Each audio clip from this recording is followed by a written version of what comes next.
right, hello everyone, and welcome to our judging or driving stream for all of course the 1992 DTM racing cars. Yes, my friends, we are back with of course now the testing stream or the driving stream for the 1992 DTM challenge. Yes, my friends, a week went, actually more than a week went by, and I've been very busy lately, but I'm happy to say that I'm back. And tonight of course we will be driving all the awesome cars that you that you have submitted. All the accepted cars will be of course driven. So hello Mr. 2 Mermit, hello Mr. Cars 42, hello Mr. Hugo, hello my friends, thank you all for joining. You are the first 3 guys to join in.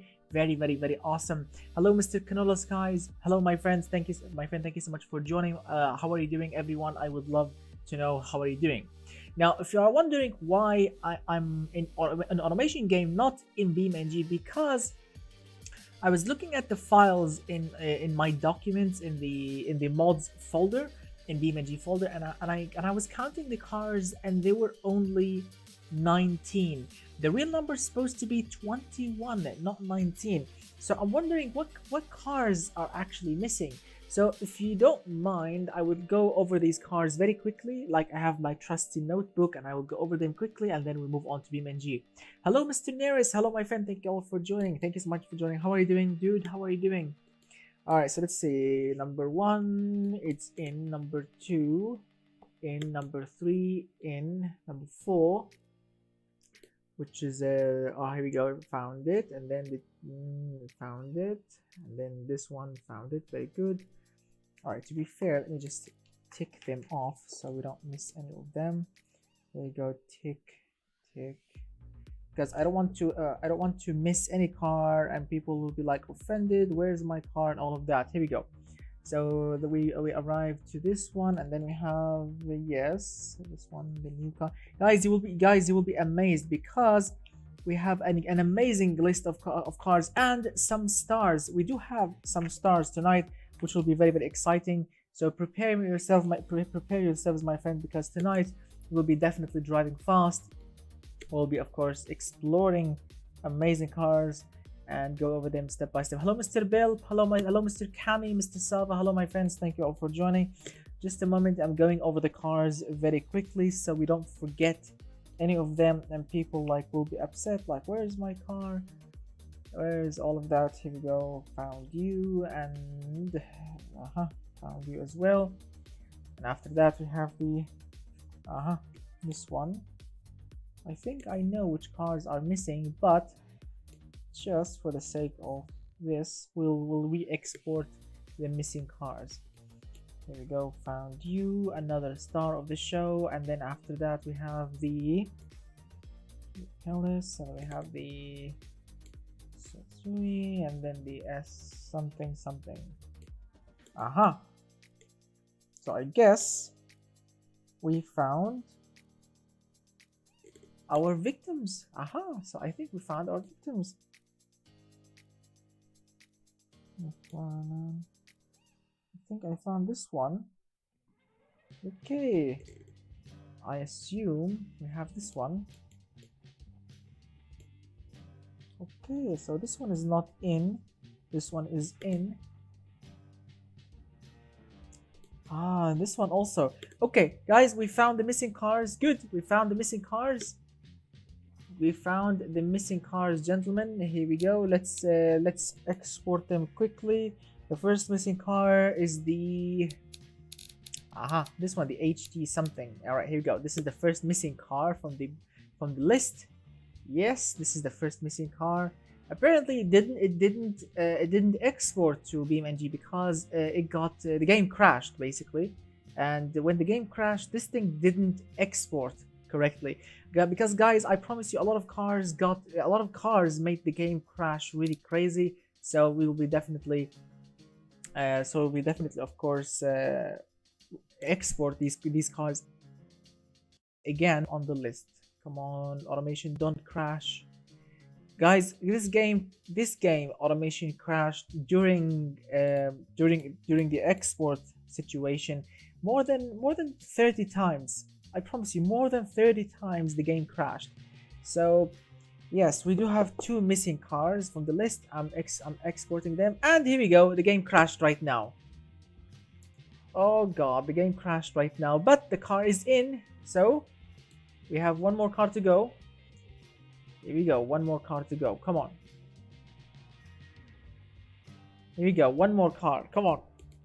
Here we go, 1 more car, and we are in BeamNG, and we'll start driving and seeing how your awesome creations will actually work. So 1 more car to go, which is the, I believe this is the one. So if you are watching, if you are the creator of this car and you are watching, yes, your car is in. But let's see which one of these. The fun, this one. So yes, this is like a behind the scene basically of what's to come in of course in automation or in BeamNG. So yes, this is the final car, and then we move on to BeamNG.drive and we start driving. So here we go. All the cars on my book are in. Well, to be fair, yes, I checked it already. Don't worry, I have the folder opened, and I'm looking at all the cars. So don't worry, Mr. Sava, everything is being well. Yes. Yeah, Toja, me too. Okay. All right. So here we go. All right, this car is exported and ready to run. Nothing crashed. Very well. And here we go. Hello, Mr. Nico. Hello, my friend. How are you doing, dude? How are you doing? Yeah. All right, gentlemen, we are ready to run. Let's move on to BeamNG.drive. Here we go. Let's make sure all the cars are in. Just for the sake, I'm gonna close it quickly and reopening this thing again, so we don't have any issue loading the cars. All right, here we go. The game is loading again. Perfect. All right, we are ready, my friends. We are ready. Well, you will see, my friend. You will definitely see. All right, gentlemen, so we are in BeamNG.drive. We have our trusty notebook with us, and now, of course, oh my god, and now, of course, it's time to drive your awesome cars, and of course, to see how will they actually run, and what kind of performance numbers are we looking for, and all of that. So I am ready. I am definitely ready and excited. Hello, Mr. Hakim. Hello, my friend. How are you doing, dude? All right, here we go. So let's load the time trails, because obviously we are going to time the cars to pick the fastest one. And to make it fair, according to the creator, Mr. Spazi himself, he mentioned that we need to choose a 2-lap race, not a single lap, so we can make it fair for all-wheel drive cars versus rear-wheel drive cars. How many front-wheel drive cars? 0, I think. Yes, 0. Front-wheel drive cars, 0, my friend. So let's see. The track in question that Mr. of course Spazi has chosen is of course the automation test track, because well, it's not really that good. It's technical, but it's also like it's a really great track. We have a long straight with a corner, some awesome tight and technical corner. It's a well balanced track. So yes, we do have some all-wheel drive cars. No, actually not many. Surprisingly, Mr. Bell, surprisingly not many. A lot of people went with rear-wheel drive. Yep. A lot of people went with rear-wheel drive, which is actually surprising for me. But we will see. We will definitely be seeing. All right, dude. So let's see.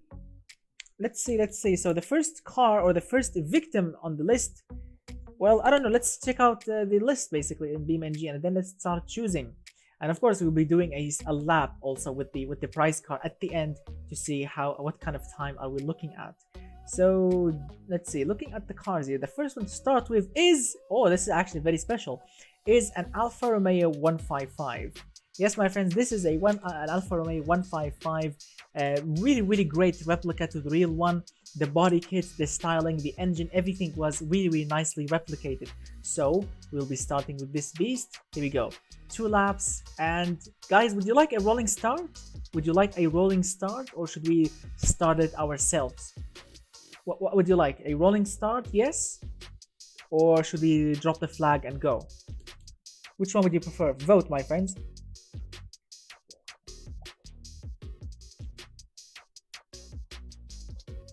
Vote, vote, vote. All right, Mr. Hakim says rolling. Here we go. We have 1 vote for rolling. Come on, my friends.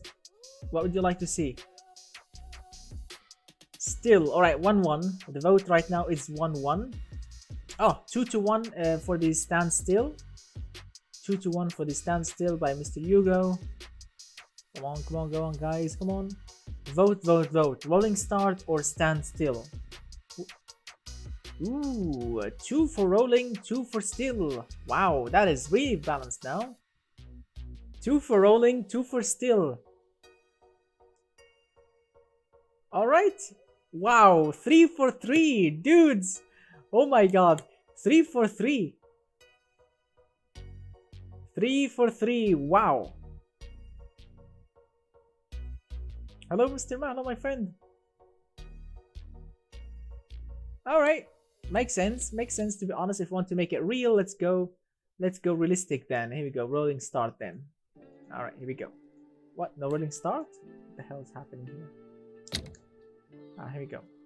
Perfect. Where's the mouse? For some reason the cursor is not appearing. Ah, here we go. Ah, here we go. It's back. All right. So rolling start, two laps, and no, let's select morning. Okay, morning. Morning weather is awesome, and of course, let's start. Here we go. Here we go. 2 laps event, rolling start, automation test track. Let's see what's what. With, of course, the first one is the Alfa Romeo 155. Yes, my friends, this is a very, very special car you'll be seeing right now. So let's start. Here we go.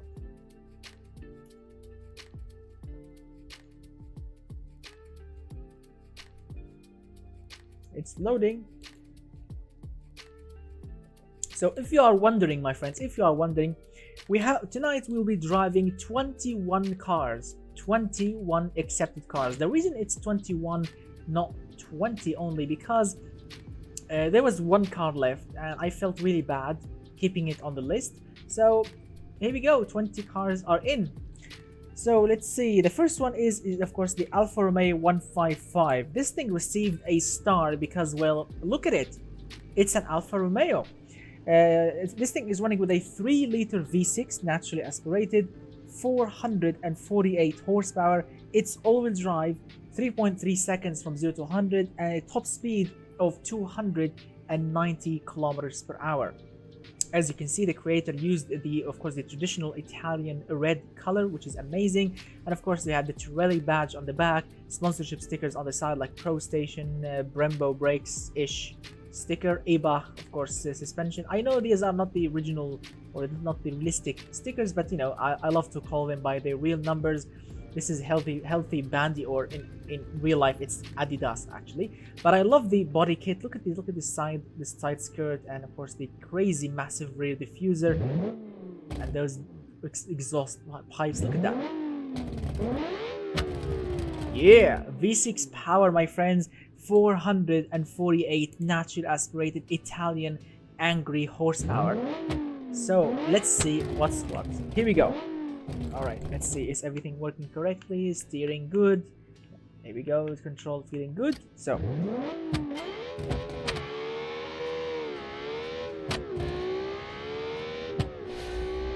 all right, here we go. All right, first corner coming up. Of course, all the cars, all of them are running 5-speed manual gearbox.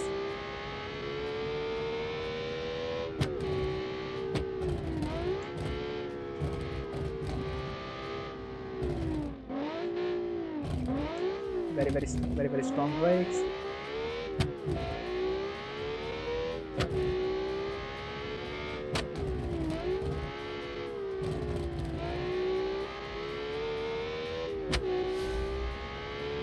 Go.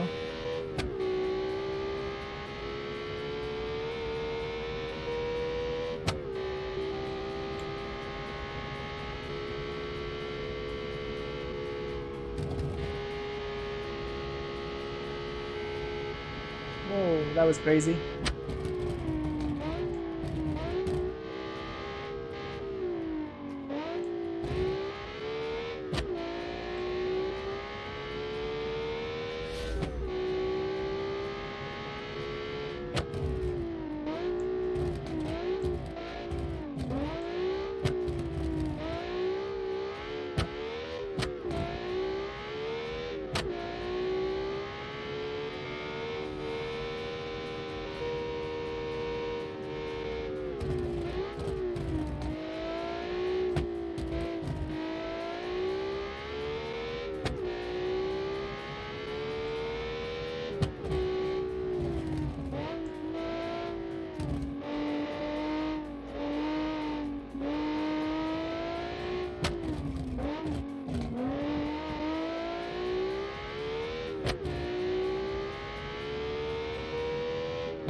Yeah.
Yeah.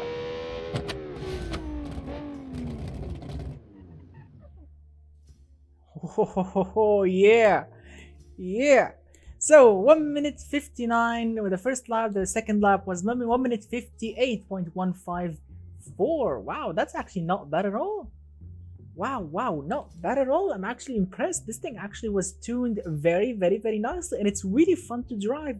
The aerodynamics are absolutely awesome. They are actually functional. They are not just cosmetic, which is unfortunately an automation problem, but they are actually functional. The car feels really grippy, and on the straight line, on that left corner and on the straight line, you could keep your foot hard down and take that corner at 255 kilometers per hour, no problem whatsoever, because of course the god of aerodynamics is watching over you. So which is really awesome. What a car. The gearbox, the high revving crazy V6 engine, the power, the brakes. It's a well sorted car. I mean, look at it. It's an absolutely a beauty thing. And since it's an Alfa Romeo, I mean, what can you expect? It's an Alfa Romeo. Alfa Romeo cars are just, you know, perfection. I know that they have their own crazy faults and their crazy designs, and pretty much they are unreliable, but they are just the most amazing things ever. And look at this. It's an amazing car. It did a brilliant work, and I had so much fun driving it, and I wasn't afraid. Well, because it's all-wheel drive, and because it's also, you know, tuned perfectly. Every time that I wanted to go this bit, go like if I ask this car to go like a little bit to the left, it will go to the left. It won't understeer and, you know, smash into a wall. The brakes, every time I wanted this thing to slow down, it will slow down immediately. The acceleration was crazy. It was just beautiful. I mean, it's an absolutely beautiful, and this is why this thing got a star, gentlemen. This is, yes, this thing got a star because of its looks, and of course right now it will get another star because of its amazing performance. So very, very nice work, my friend, indeed. What a car. And as you can see, the total time is 3 minutes 58.076. I mean, yes, of course, we do care about the total time because we'll be seeing which one is the fastest, but I do care about the lap time, and I got 1 minute 58.154. I know I made some mistakes, and some people can actually get this thing even quicker than this, but I'm actually impressed that I got it to 158. Very, very nice work indeed, my friend, for such an amazing car. Amazing. I really, really had fun. All right, so let's see what's the second victim on the menu. So the second victim on the menu is, of course, the Alvent Automotive Nesa something Group A. This is the one, the Alvent. All right, here we go. So let's load it in and let's see what's what. What a car.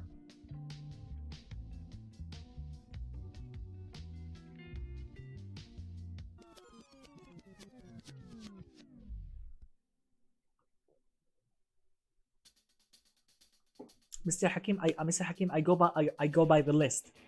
You know, the list on my book and the list in DMG. Yep.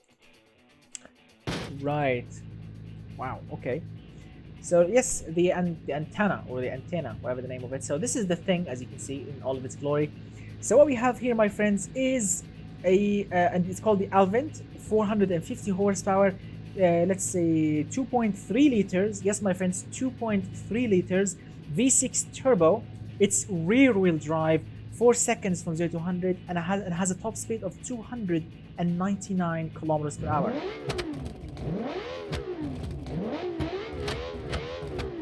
Yep, side pipe.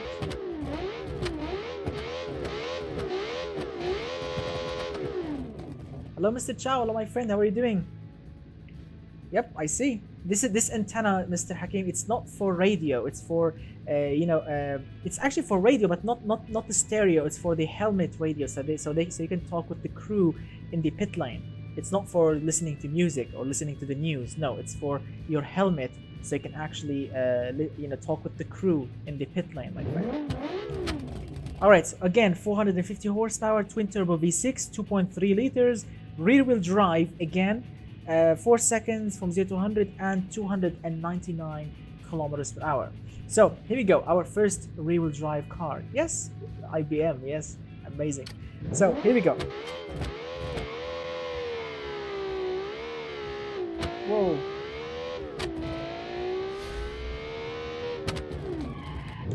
Whoa, no ABS? Wow. Alright, no ABS and rear-wheel drive. Whoa. Come on, calm down, you little monster.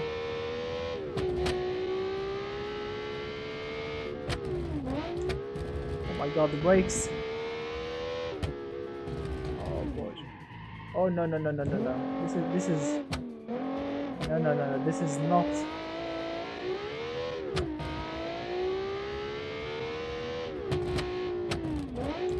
Feels like there are no aerodynamics whatsoever.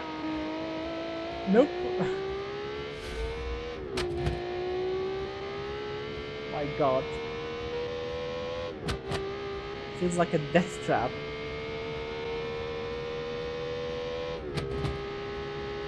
Alright, let's be careful. Alright, we do have some rear downforce, okay.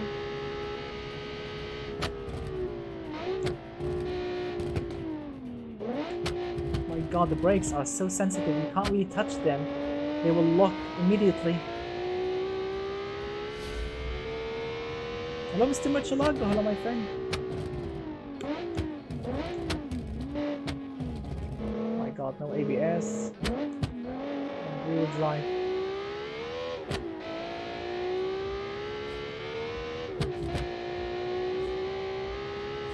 I can't use all the power because it will spin out. And of course, no ABS. Come on, power!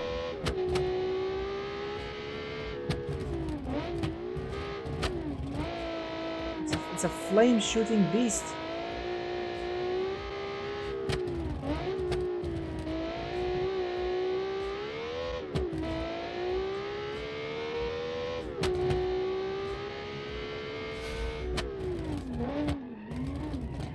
Oh no! Oh, you stupid thing! Oh man. Alright, now this is gonna take a while, and I apologize, but we have to repeat. I apologize, but we have to repeat. Sorry about it, my friend. I'll try my best. Because there's no ABS. I am definitely sorry. Come on, get a grip. No, this is not a drift competition. You have to be really, really careful.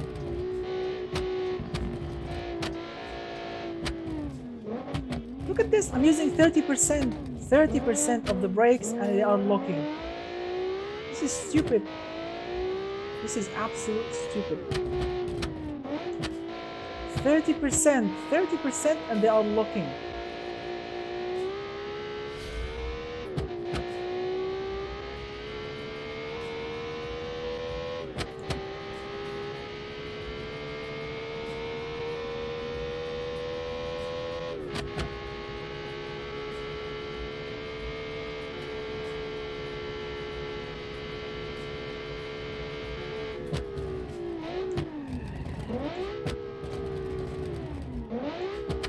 My god, the brakes. That was scary. That was really scary. Oh my god. Oh my god, that was really scary. The problem is we have a 2-lap event and I don't want to screw the second lap and repeat it all over again. Come on.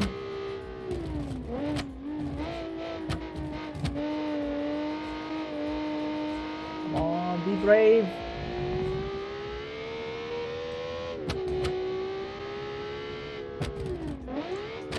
You definitely need to be super brave driving this thing.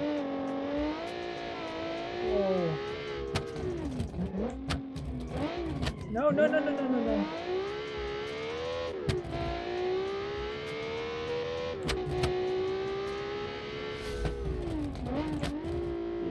Be gentle, please. Yes, thank you.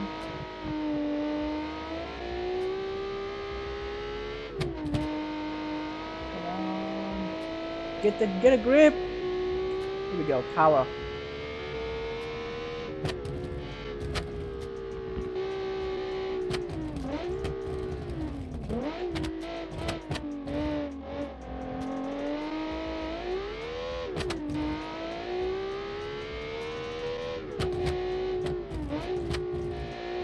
Mr. Sava, you can't go full throttle always, you will spin out and crash. You have to use, if you want to open the throttle, you need to be sure.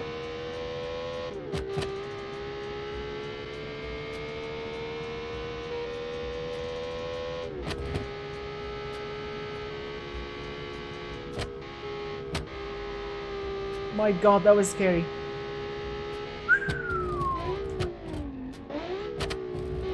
Oh my god. This thing is so crazy and scary to drive.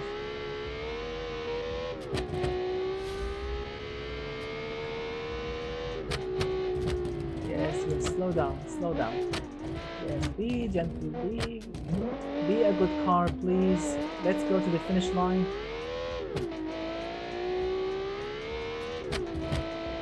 Whoa.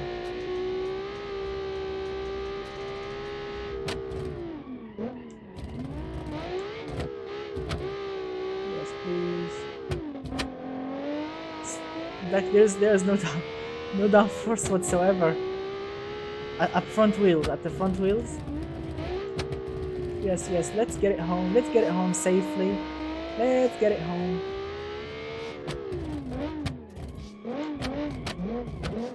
Whoa.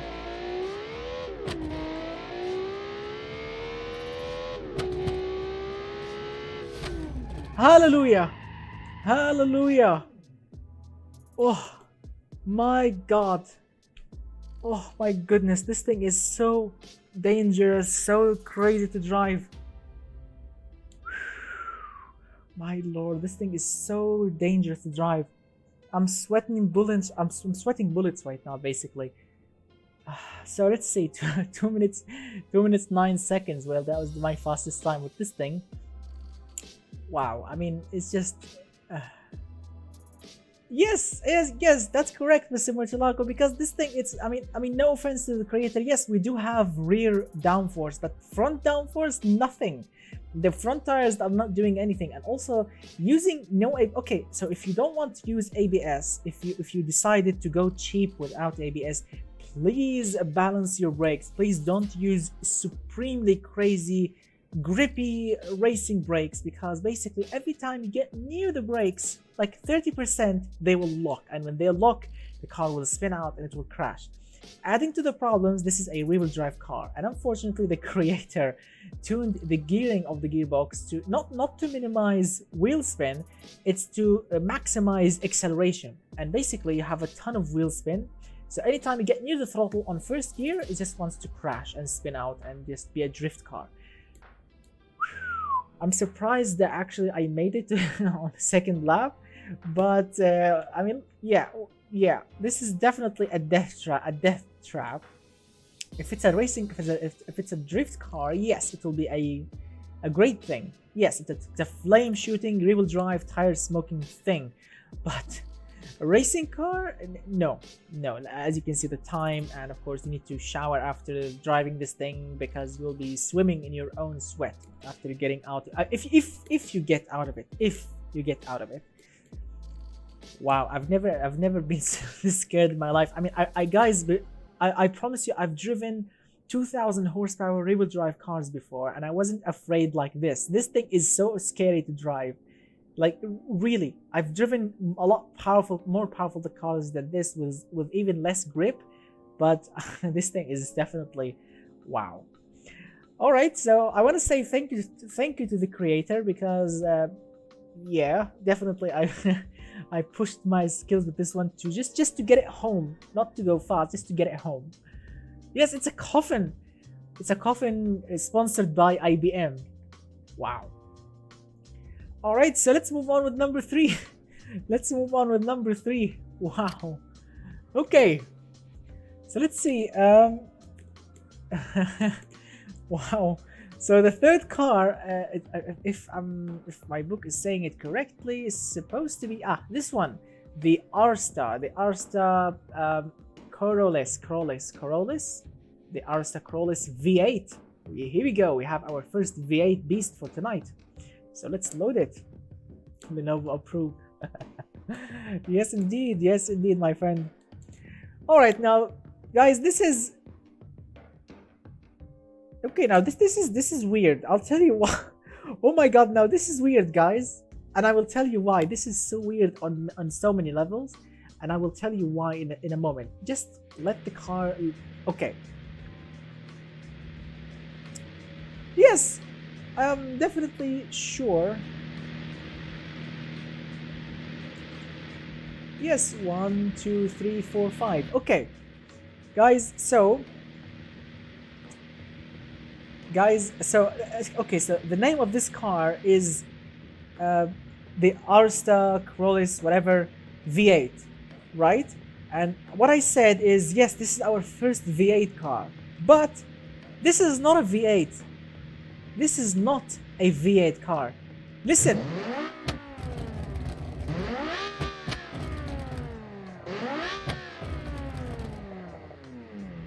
Can you guess the engine?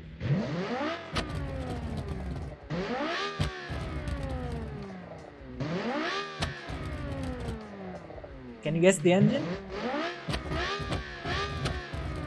No, not a V12. No, not inline 5.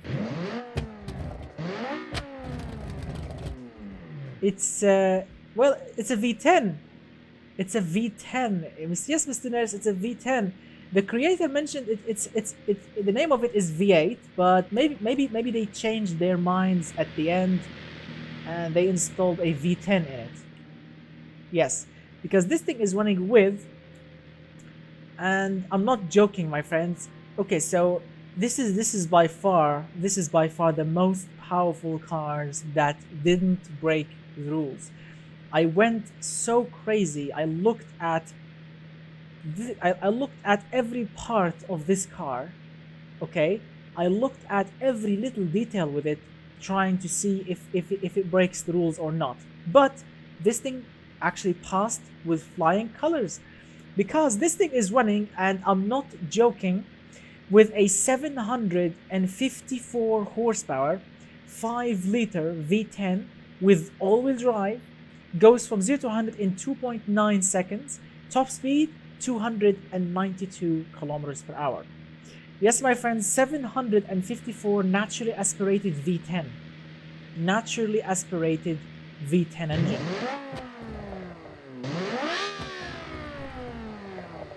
And it looks like a Peugeot from the front. Those headlights, the grille, looks like a Peugeot from the front. And it's not bad. It looks actually very nice from the back. It looks very, very sweet. But we have all that power, my friends. Yep. So prepare yourselves. 754 horsepower, naturally aspirated V10.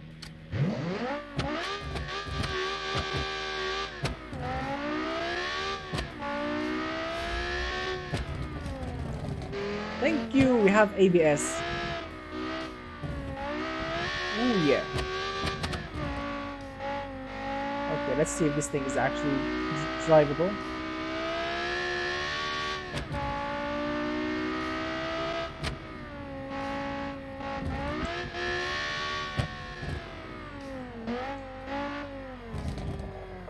Come on, there's a little bit of understeer.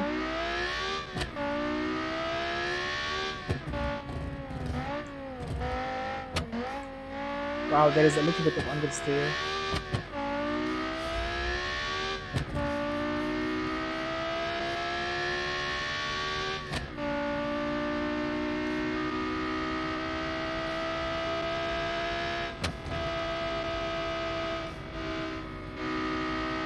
Whoa, aerodynamics are really crazy. Brakes, very nice. Whoa, understeer. This thing understeers.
Wow.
Wow.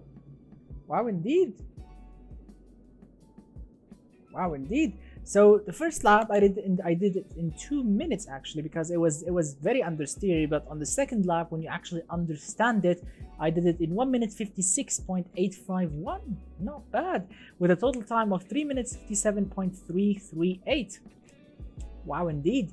Well, to be honest, I was expecting more from a 700 horsepower monster. I mean, look at this, guys. The Alfa Romeo did it in 3 minutes 58.0, right? This thing did it in 3 minutes 57.3. So with extra 310 horsepower, we only got points of a 7 points, 0.77 of a second faster. Only 0.7. Only, that's it. Extra 210 horsepower more, actually 310 horsepower more, and we got only 0.7 of a second faster. That's it, between Alfa Romeo and well, this monster thing, which was actually very nice to drive. A bit scary because it understeers, but when we actually understand it and you understand the power, you will actually have so much fun with it. So very nice work, very nice work indeed. Mr. Dona, if you saw this Arsta thing that I was driving, I took that corner on the second lap at 267, 66, something like this, on the Arsta Corollis. It says V8, as you can see. It says V8, but it's actually V10. But yes, I took it on 266. It doesn't matter if it's wheel or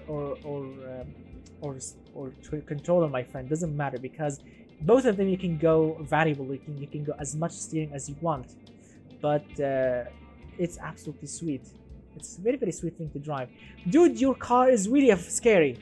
Oh my god, you are the creator of the IBM coffin, as we called it. Dude, what in God's name did you give me? Your car is so what?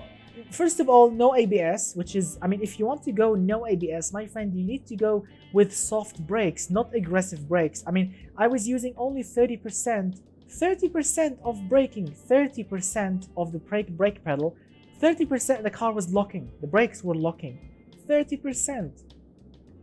I mean, I mean, you have extra 70% of braking. What, useless brakes? Why do you need ABS?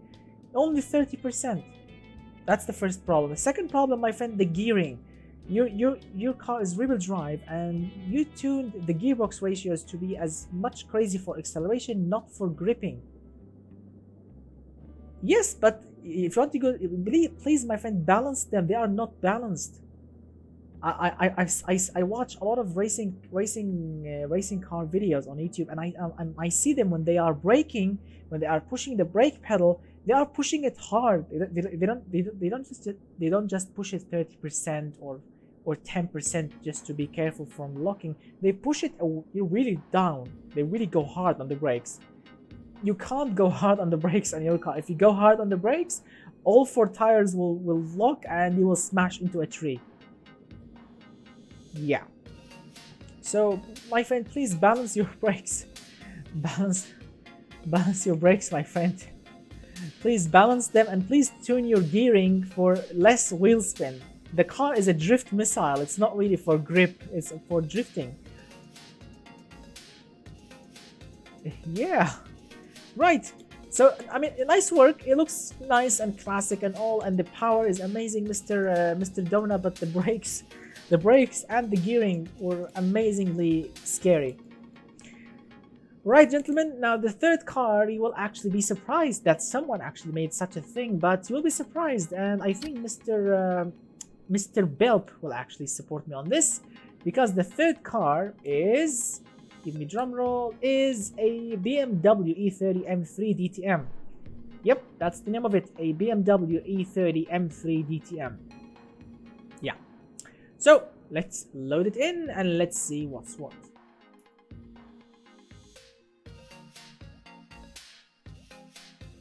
Alright, here we go.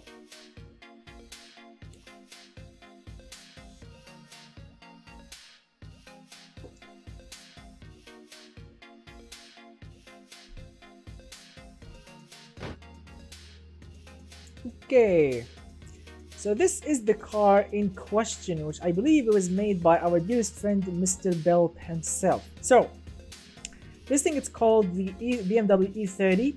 Well, yeah, it says E30, but it looks actually very nice. I can see the BMW racing colors and all of that. Now, this thing is running with a 367 horsepower, 2.5 liter four-cylinder engine. Yep. It's rear-wheel drive, 4.7 seconds from 0 to 100, and a top speed, and I couldn't believe this, 331 kilometers per hour. So this is, I mean, top speed wise, this thing actually is the fastest car when it comes to top speed.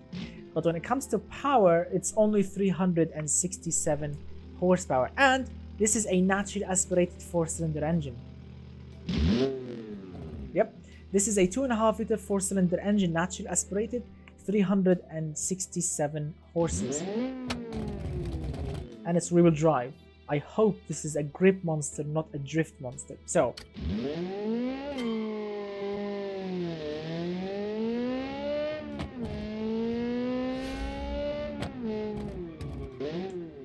yeah, powerful brakes, very nice.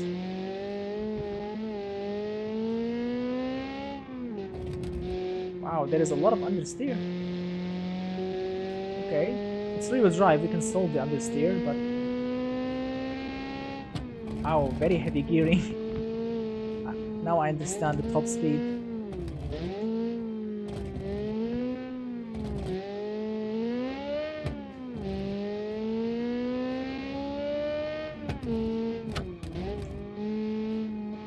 Wow, the brakes are really strong.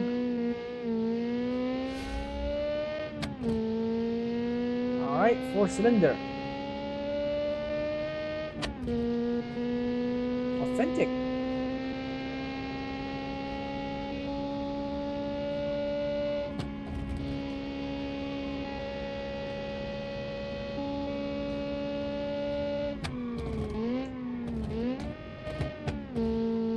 Wow, the brakes are really strong.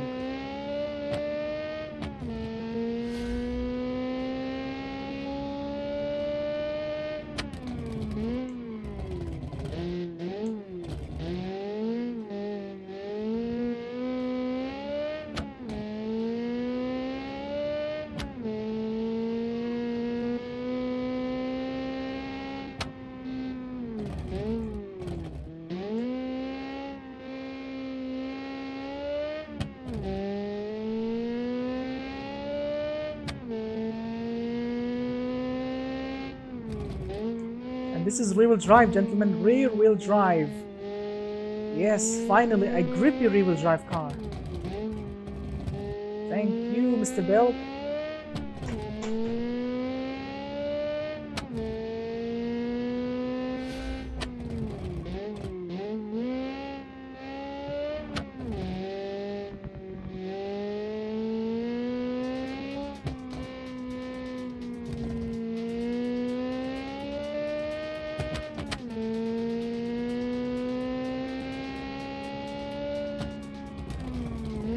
Whoa.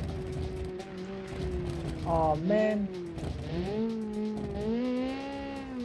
I overcooked it. I apologize. I overcooked it.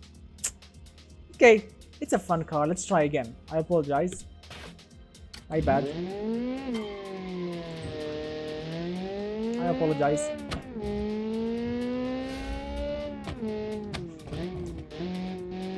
Yeah, we will definitely be here a while.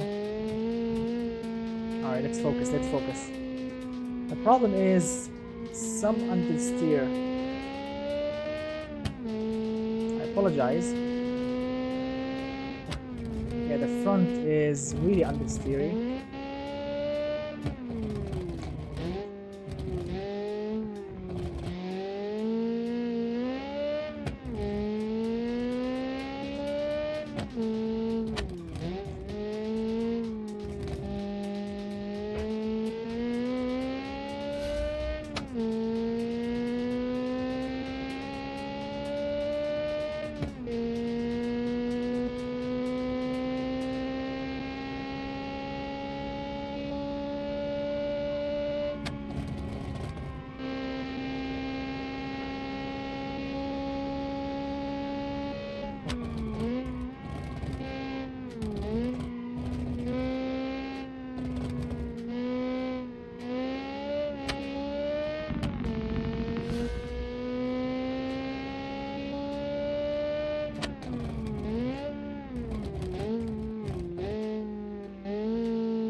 God, understeer, don't understeer.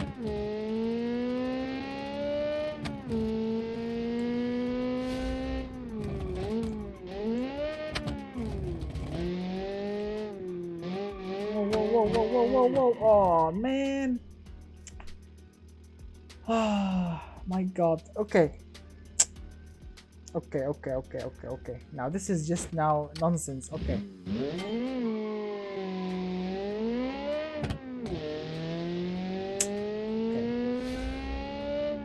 Okay, one more time. I need to understand this thing. So, steering, no more than that.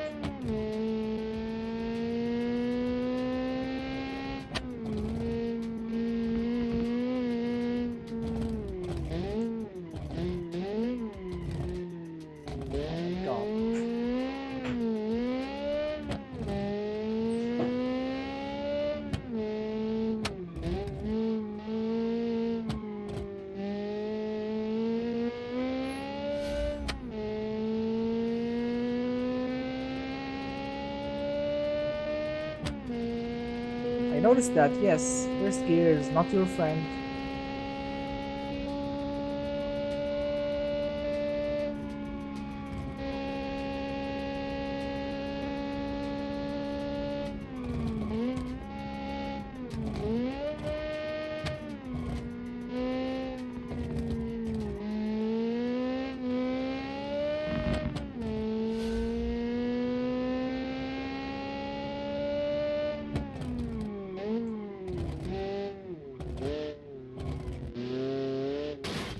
Ah, for God's sake. Okay, we need some tea. We definitely need some tea now. Okay. Okay, I am ready. Let's put the air conditioning on, because it's go time. It is definitely go time now. This is just bullshit now. All right, let's. All right, here we go. Air conditioning is on. Took a sip of tea. All right, let's go for it. This is do or die lap now. Here we go.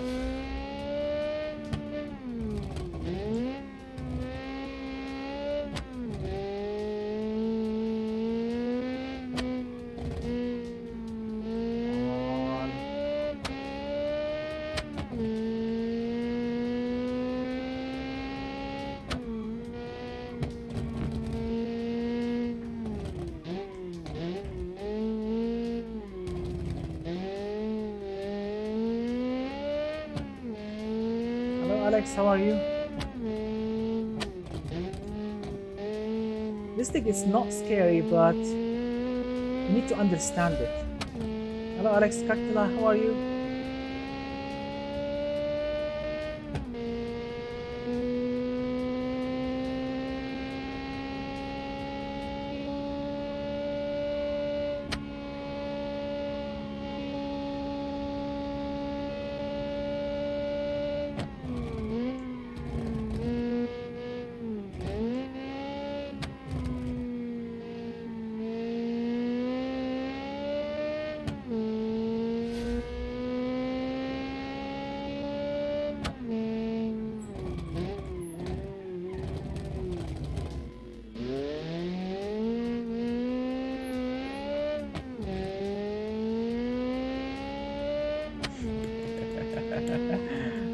Maybe. Yes, of course. That's the dream.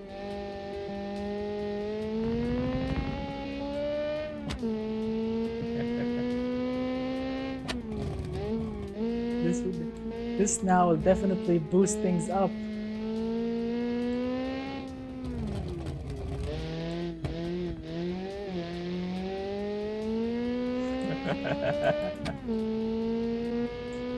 Oh boy.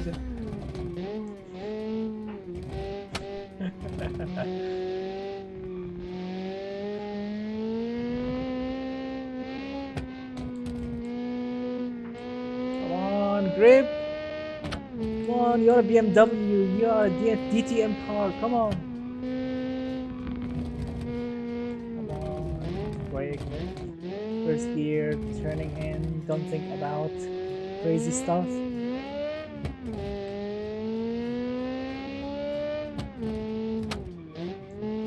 Dude, Mr. Machalago.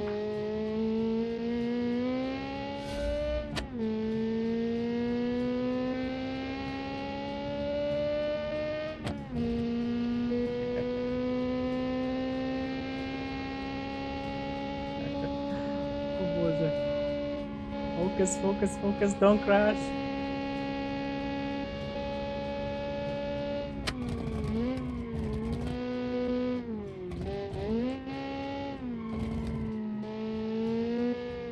Come on.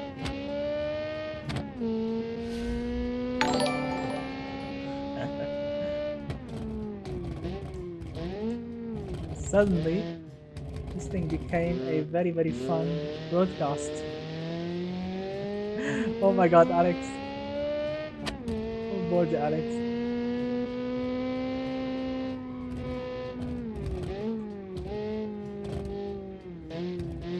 Come on. Oh my god, don't crash, don't crash, don't crash.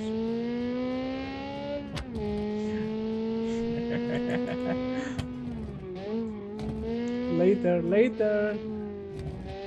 Not now. Let's get it home, let's get it home, let's get it home. Come on! Final stretch!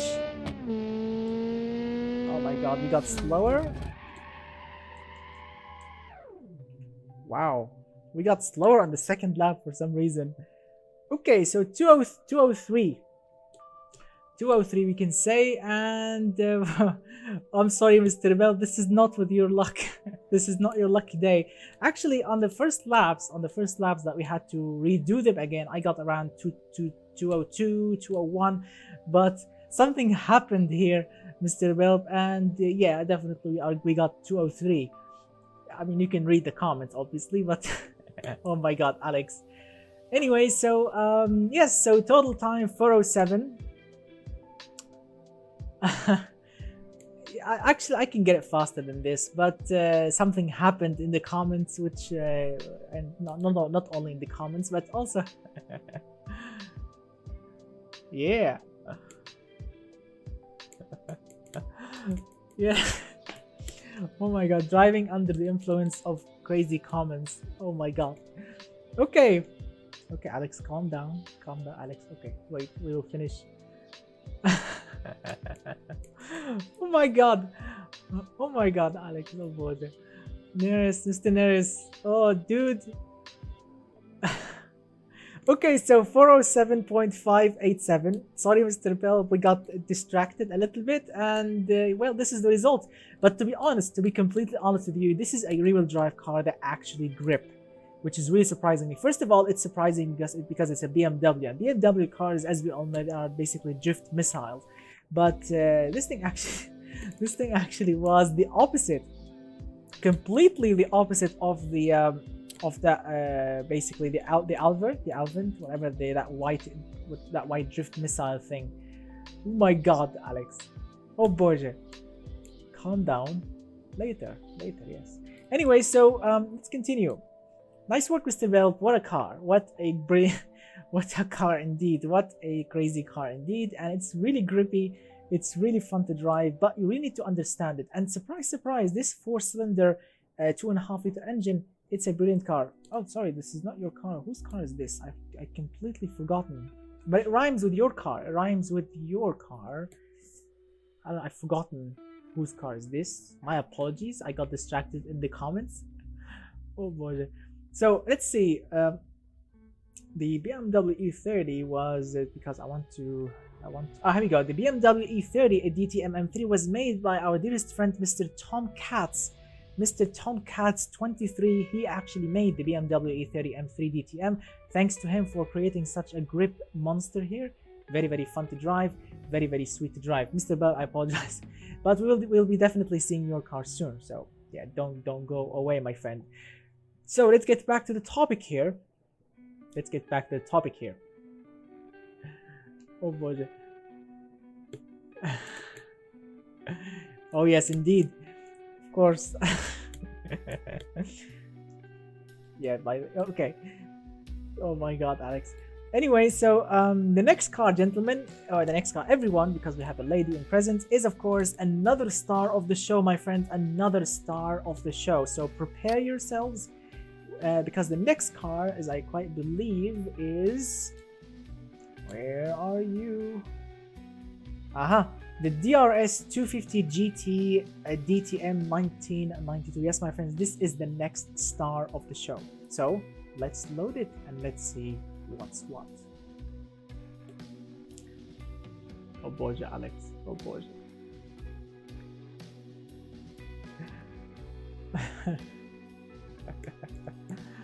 Oh my god. Crazy.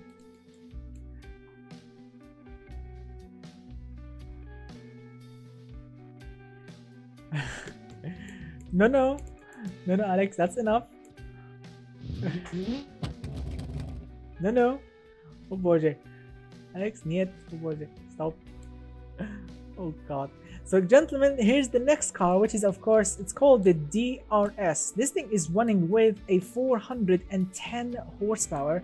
Yes, my friends, 410 horsepower. It's the same engine, 2.5 liter 4-cylinder, but with a turbocharger. Yes, 410 horses. It's all-wheel drive, 3.7 seconds from 0 to 100, and a top speed of 285. Yes, my friends, this is gonna be absolutely awesome.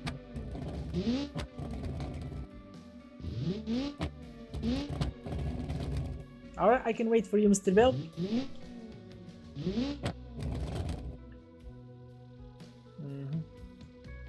Here's the engine with all of its glory. Oh no. Later, dude. Later, Alex. Oh boy, later. So, gentlemen, or everyone, here's the next car. It's called the DRS 410 horsepower, 2.5 liter 4-cylinder, but this thing is running with a turbo. 410 horses, 2.5 liter turbocharged 4-cylinder engine. It's all-wheel drive, 3.7 seconds, and a top speed of 285 kilometers per hour. As you can see, it looks absolutely awesome, very, very beautiful livery and all of that. And this thing received a star because it looks very authentic and very, very sweet. Alex, stop it. After. Yes, we have work now. Work. Okay, so let's continue. Here we go.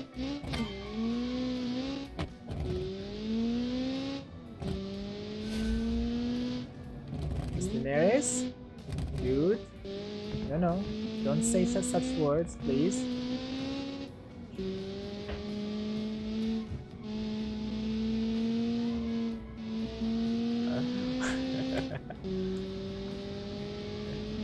Wow.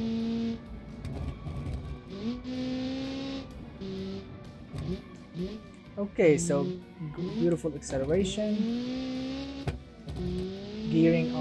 The gears are a bit short, but they are really sweet. The engine is really torquey. It looks very authentic. Mr. Neres, please. You have a lady in presence.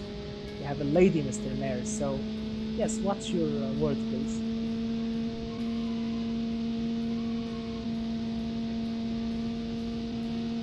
Okay, so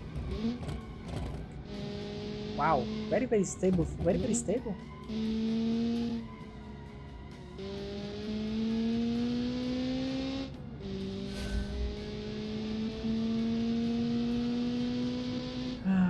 see. So far so good. It's a very, very capable car.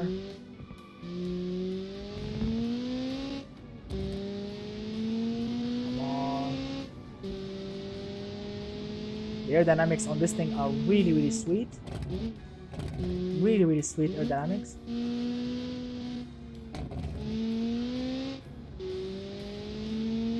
Yes. Yes, Mr. Neres.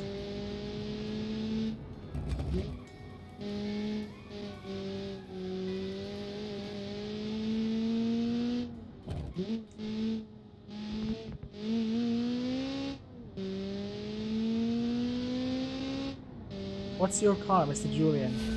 If check the escort, check the announcement. If your car is not on the list, it means your car is in. Check the list, Mr. Julian.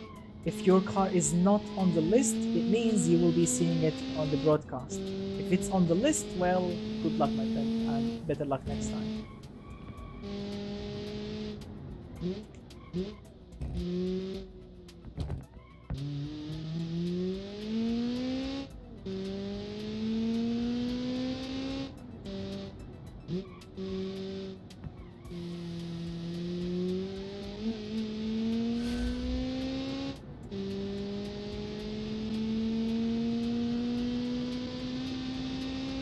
Wow.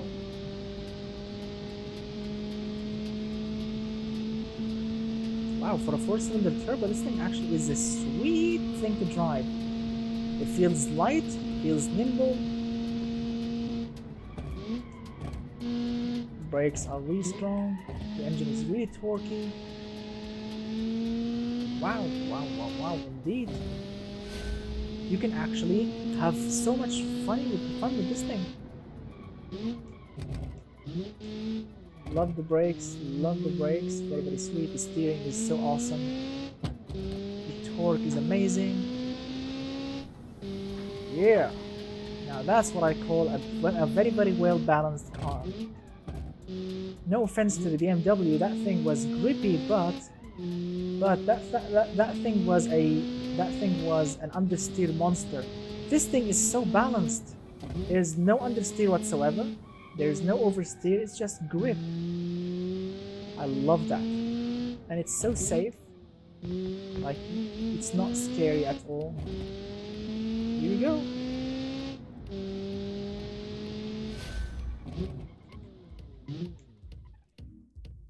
Wow, wow, indeed. 407. So we did 204 at the first lap, 201 on the second lap. That's not bad at all. I see improvement. So as you can see, well, I mean, if I go again with the BMW E30 M3, yes, I can get it to be 406 again, or maybe 406 dead if I paid really, really great attention with this thing. But this car that I'm driving right now, this DRS, it's smooth, it's so balanced, it's so sweet to drive. It feels right. The brakes feels amazing. The suspension is awesome. The steering is so precise. The torque is amazing. The gearing, I mean, the gearbox ratios at the first lap, I thought they were really short. But when you actually understand this car, when you understand the track that you are driving this car on, it's really sweet. And yes, it looks very sweet. That's why I gave it a star. The DRS received a star, my friends, because of its great looks, the great livery.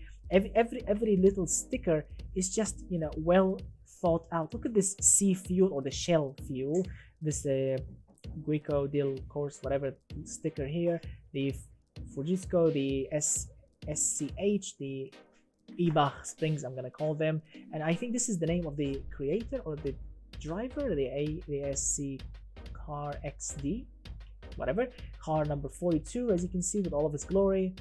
Love it. It's so balanced. It's so sweet. Look at this. I love attention to details, my friends. Look at this. I love attention to look at the towing hook up front. There is an arrow that indicates here is the towing hook and all. I love attention to details. Look at the danger electricity sticker on the hood, single wiper. Sweet. Here we go. Look at that. Very, very nice car indeed. I really enjoyed driving this thing. Amazing. Very, very well balanced. It's not the fastest car here, obviously, but it's super, super well balanced. All right, gentlemen, the next car, it's gonna be a crazy car. So prepare yourselves. And I'm not joking, because I know the creator of the next car, and basically he wrote his name on the car. So, and his cars are one of the fastest and the craziest cars ever that comes from our Discord page. So let's see what's what. Because my friends, the next car is the Elmac DTM Turbo. Yep, the Elmac DTM Turbo. So you know who's the creator, you know what this guy is capable of. Now, of course, let's load it.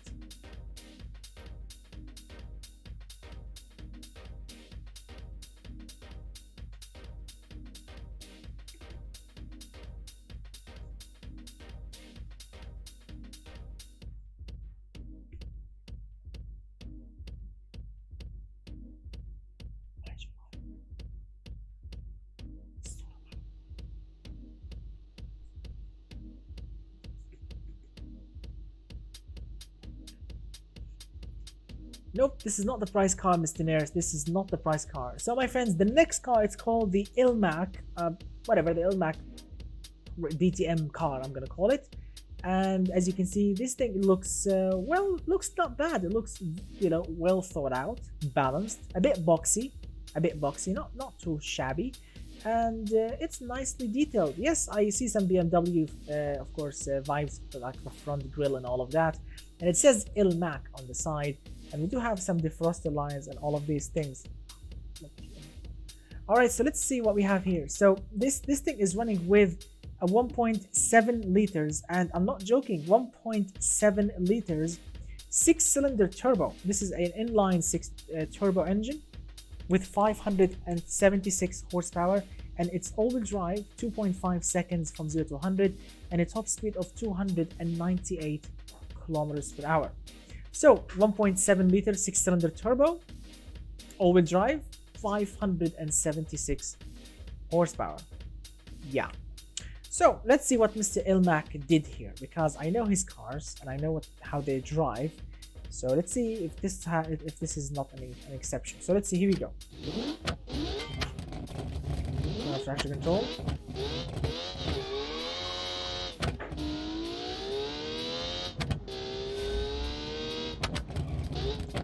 Whoa, the brakes are really crazy.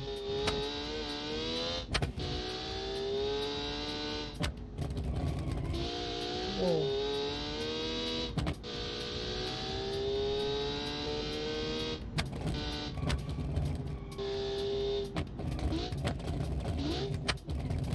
My God, this thing is a riot.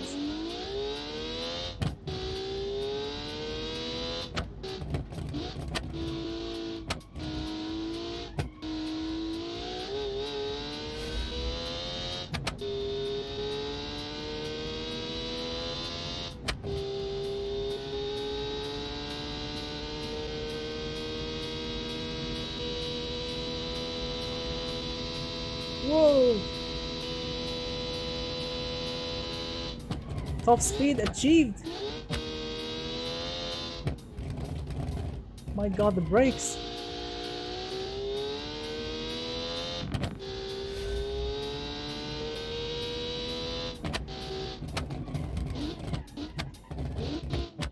Why the hell it's hopping? Why is it hopping like that?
Whoa! Whoa, whoa, whoa, whoa. Whoa, 1 minute 52.6 with a total time of 3 minutes 46.606. Wow. Wow, wow, wow, wow, indeed. Wow, wow, wow, indeed, my friends. This is absolutely a monster. This is absolutely a riot. Oh my goodness.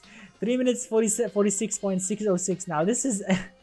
this time, look at that. I mean, the previous car, which is, well, basically, how can I say this? This is a 700 horsepower monster, the Arsta something V10, not V8. It did it in 3 minutes 57.30338. This is a 750 horsepower car. And, well, the Elmac, with its 570 horsepower, it did it in 3 minutes 46.6. Now, this is just... wow. Okay, so I can see some debate here. So let's see, Mr. Hakim, let's see, according to the rules, let's see, Mr. Hakim, your car is the, let's see, yes, so your car, 3.4, it's under 35, no, it's up to, dude, it's not under, it's up to. Read the rules, my friend. It's up to 3.5 liter. It's not under, it's up to 3.5 liter. Your car needs to weigh at least 1100 kilograms. 1100, yes. It's up to, it's written. It's up to 3.5 liter, up to. Yes. Yes, look at the rules. It says, dude, look at the rules. Here we go. Where's the video? So the rules are stating, let's see. Come on, open. Here we go. So let's see, up to 3.5 liter engine. Your car needs to weigh at least 1100 kilograms. If it's 3500 up to 4 liter, if it's 3500 cc engine up to 4 liter, it will be 1180. From 2.5 liter to 3, sorry, from 3 liter to 3.5 liter needs to weigh 1100 kilograms. Again, from 3 liter engine up to 3.5 liter engine, your car needs to weigh at least 1100 kilograms. Your car weighs 1063, what is it, 1063 kilograms, which is under Mr. Hakim. Again, one more time, from 3 liter to 3.5 liter engine, 1100 kilograms, 1100 kilograms at least. Your car weighs 1063, my friend. I apologize for disqualifying your car, but your car is lighter than the minimum weight. Sorry, my friend, I apologize, but these are the rules.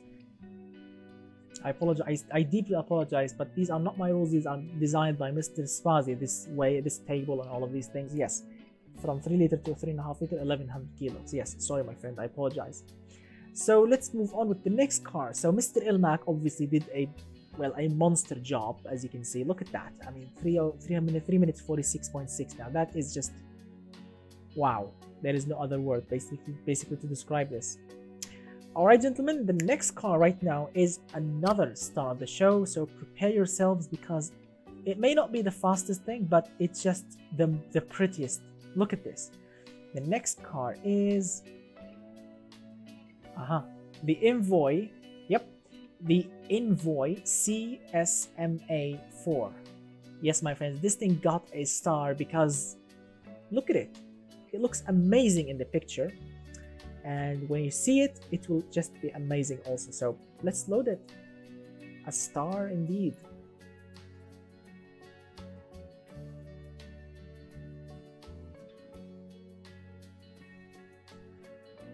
All right, here we go.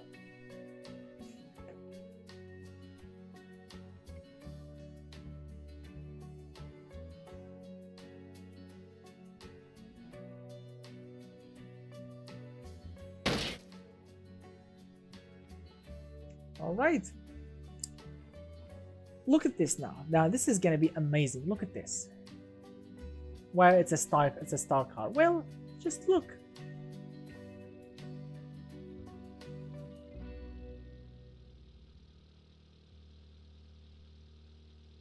Just look, Mr. Sava.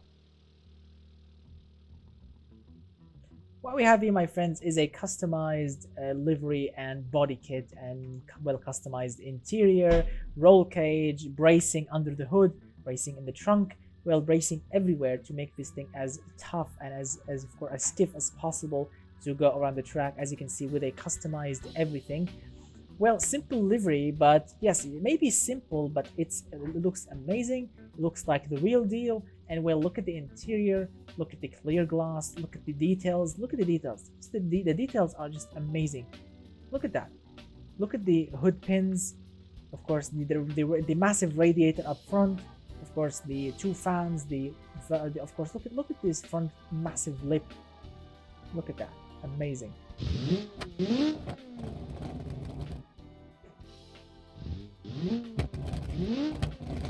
Well, as you can see, single exhaust, obviously, and of course the fuel filler is from the back.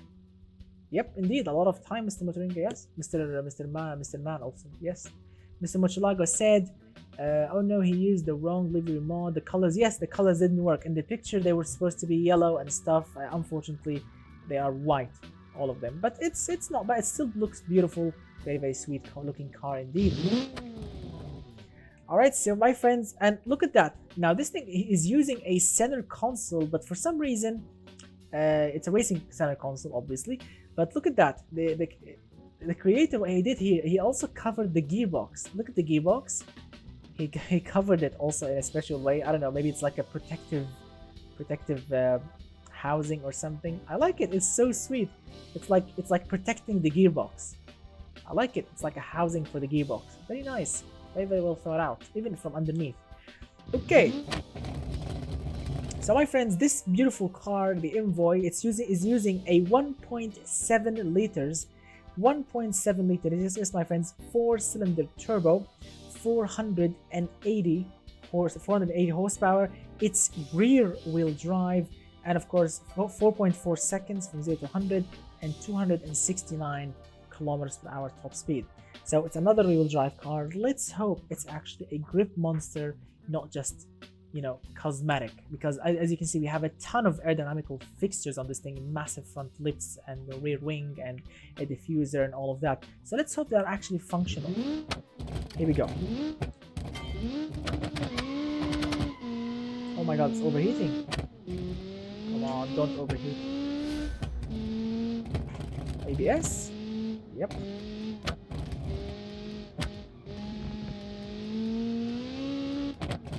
I love the dashboard, the roll cage and all of that. It's just, oh, I like it. It's grippy. Wow. The aerodynamics are actually functional.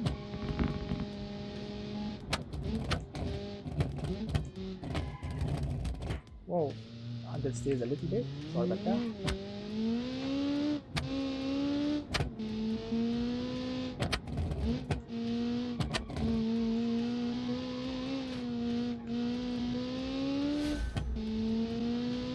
Yeah.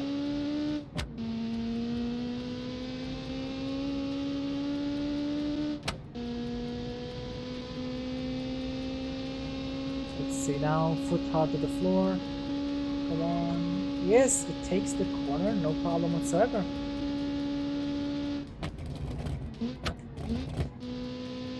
Love the brakes. Very well balanced. Ooh, love the grip. The aerodynamics on this thing are really sweet.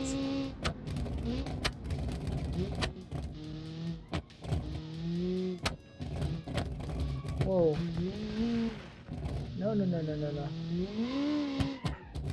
No, grip. My god.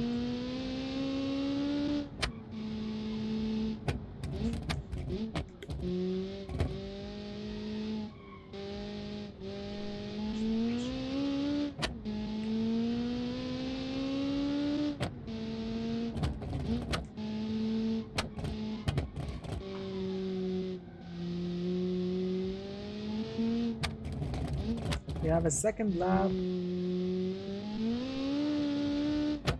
We have a second lap, Mr. Nerds.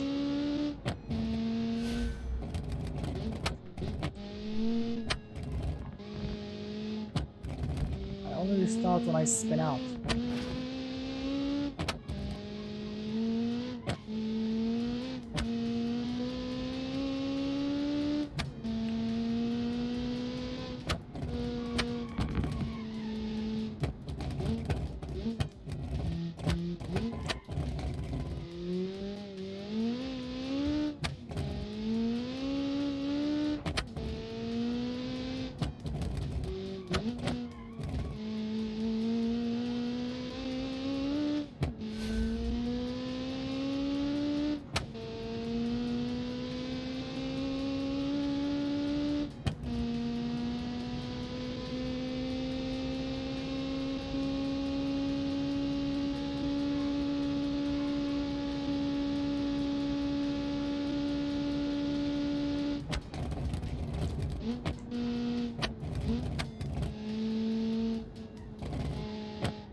Wow, not bad at all. Now, yes, I know on the first lap I made a little mess, but on the second lap, as you can see, 203 with a clean lap, 203 dead, which is very, very awesome, with a total time of, you can say, like 4 minutes 11 seconds, which is very, very awesome. Not bad at all. Not bad at all. Almost 202, as you mentioned, but it's not bad at all. Actually, it was very, very fun to drive. It's rear-wheel drive, but it's surprisingly very grippy. You know, if you get up to speed, the aerodynamics actually starts working. So these downforce fixtures or that aerodynamical fixtures like the front lip, the rear massive rear wing. Hello, Mr. Great Mixer. These things are actually functional, but you need to get up to speed so you can actually make them functional. On low speeds, this thing is a drift car basically. On low speed, you need to be careful with the throttle. But when you get up to speed, you can put the hammer down all the time because it will just grip and grip and grip at high speeds. But on low speed, no, it's a tire smoking drift missile. But it's really, really nice. It's so sweet to drive. It looks amazing. And of course, as you can see, it is just a marvelous looking beast of a car. All right, my friend. Mr. Great Mixer, tonight we are driving the 1992 DTM racing cars. We are testing the racing cars tonight, Mr. Great Mixer, for the DTM Challenge, the 1992. Yep. We are not driving viewer-made cars, you know, like the Friday live stream. No, the regular cars will be driven on the Friday live stream. Yes, not now. But yes, I cannot wait to see your car on Friday, Mr. Great Mixer. All right, gentlemen, very, very nice work. Definitely a worthy star because it looks sweet. It looks JDM, actually looks Japanese to me more than European, and it's so sweet and very, very well detailed. Very, very nice work to the Envoy creator. Such a star. Such a star. Yep, Mr. Great Mixer, yes, my friend. All right, my friends, let's move on with the car or the next car. And according to my book, if I'm not mistaken, let's see, where is this thing? Aha. After the Envoy, we have this one. It's called the Fantaisea Olympia DTM. Yeah, that. So let's load it. Here we go. So far, so good. I'm having fun. All the cars, actually, some of the cars are really sweet to drive. Some of them are really terrifying to drive.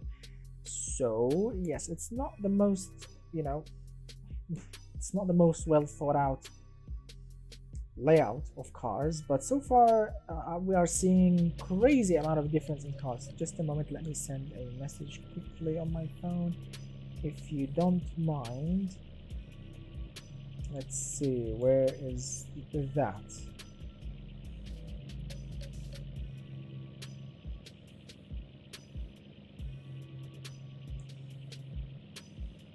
All right, here we go, send.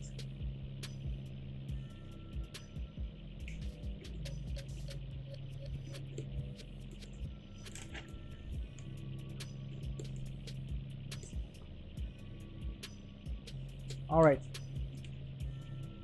So let's see what we have here, gentlemen. Let's see what this car is called, the Fantaisea Olympia, or Fantaisea Olympia, as you can see with all of its glory. Look at this thing. And yes, you are hearing it correctly. Our first V8 car of tonight.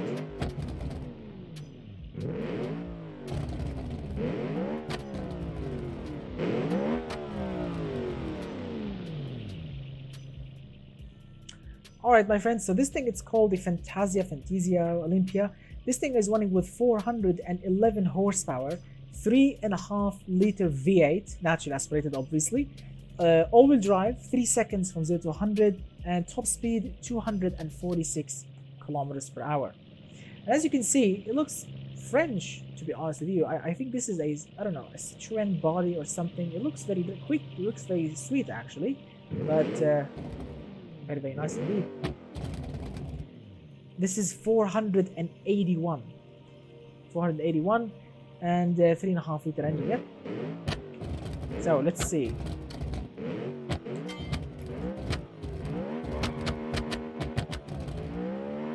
Wow, very short gearing.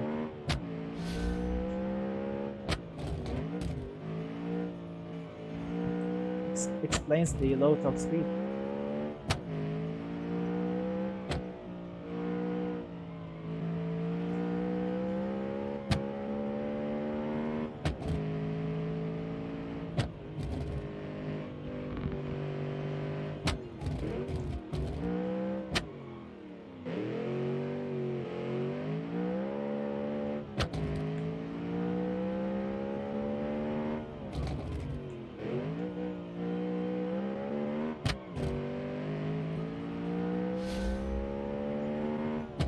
So top speed 246. Okay, let's see what kind of speed we can achieve.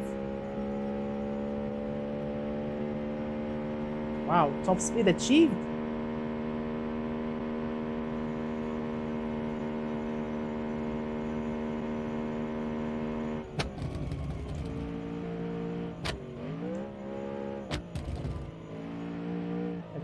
Achievement unlocked.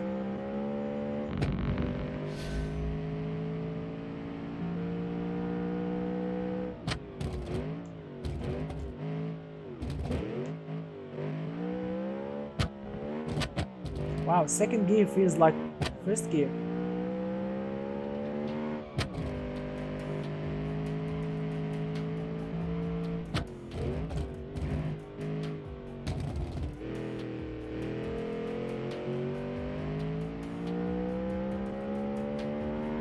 Yes, very, very short gearing. Second gear, it's like first gear.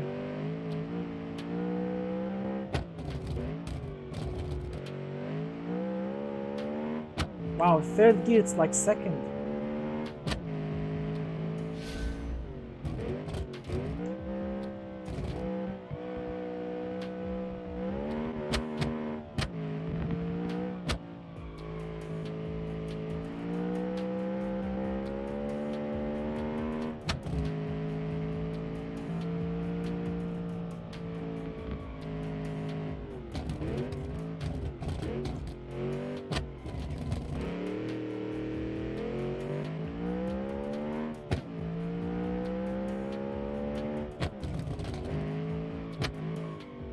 No need to shift down. No need at all. Wow, that's it.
Nope. Wow. Yowza. 2 minutes dead on the first lap. 159.886. Wow, indeed. Wow, indeed. With a time of 4 minutes 0.6, which is surprisingly very quick for such a car. I mean, the top speed was actually pathetic. It's only 246. We achieved it on both laps, the top speed. The gearing is very short, but it's actually very peppy to drive because, Mr. Man, I promise you, because maybe because this thing has short gearing and because of the all-wheel drive system, the car felt alive. When you put your foot down, the engine torque is always ready to push all 4 tires and to make you fly really quickly, which is very nice. The engine never bogs down. The engine feels alive all the time because of the short gearing.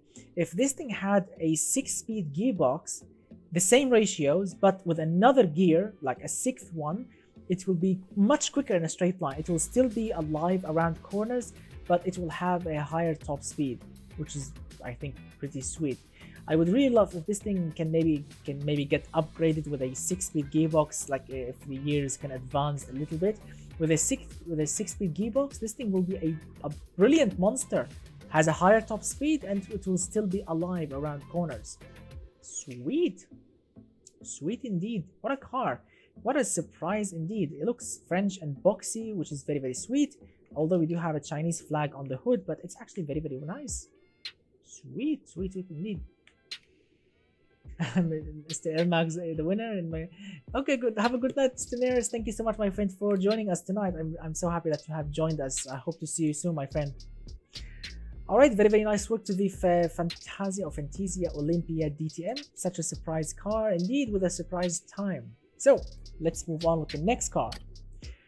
Because the next car is, I quite believe it's called the Fatherland. Yep, that's the one. It's called the Fatherland Supernova DTM. Yeah, let's load it.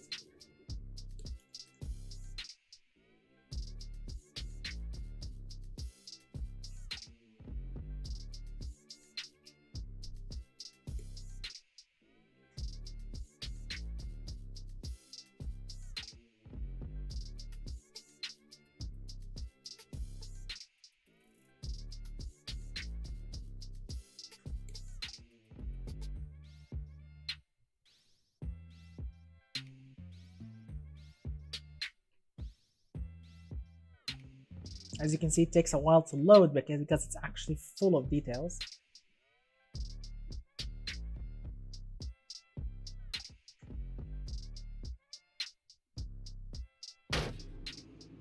Alright, my friends, here we go.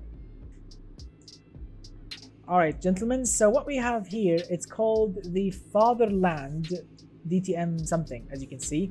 It's red with all of its glory, with many crazy amount of details and, well, special designed livery, as you can see. It's crazy lines, orange, black and white, and yeah, I think this is the Belgian flag. Guys, this is the Belgian flag, right? This is the Belgian flag, correct? I hope I'm correct. It's blue, yellow, red. Is it Belgium, right? Maybe? I hope, or maybe, I don't know, Romania, Belgium. I always get mixed up. So yeah, it's very sweet. Very sweet looking car indeed.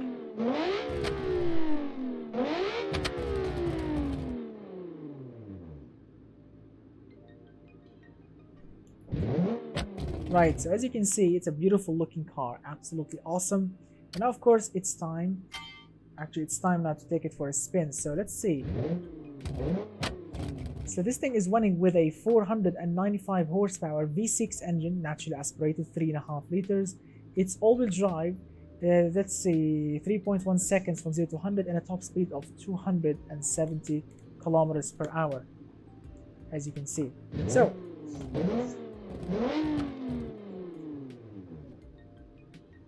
all right, so let's see. 495 horsepower. Now this is gonna be awesome, and it's all-wheel drive. 3.1 seconds. But first, let me close the door if you don't mind, because it's getting really noisy here. Alright, here we go. 495 horsepower. No, that's not German. The German flag is different. The red, yellow, blue. Anyway, so for guys, 495 horsepower, nearly 500 horses from a natural aspirated 3.5 liter V6. So it's gonna be crazy. Romanian flag, yes, I always get mixed up. Maybe Romanian. Okay, so let's see.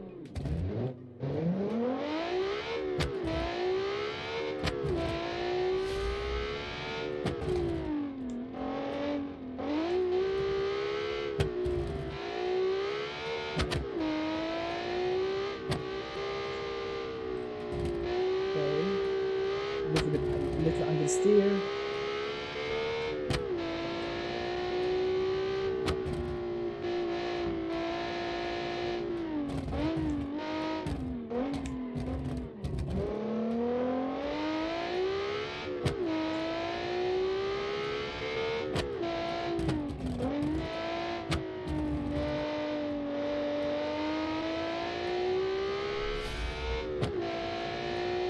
Wow, indeed. 9,000 RPM.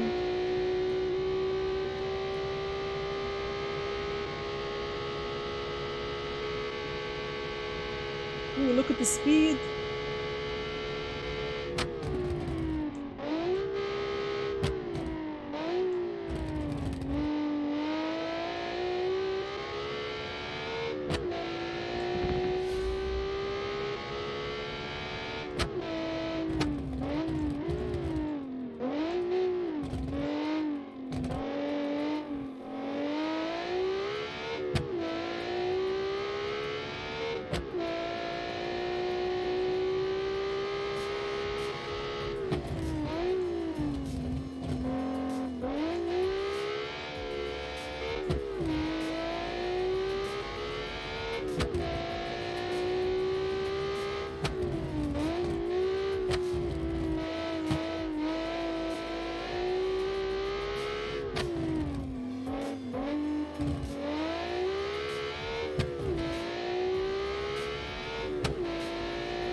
Wow, indeed.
Oh, wow. So first lap 1 minute 59.2, second lap 1 minute 58.7, half a second far quicker, with, as you can see, a total time of 3 minutes 58.2001.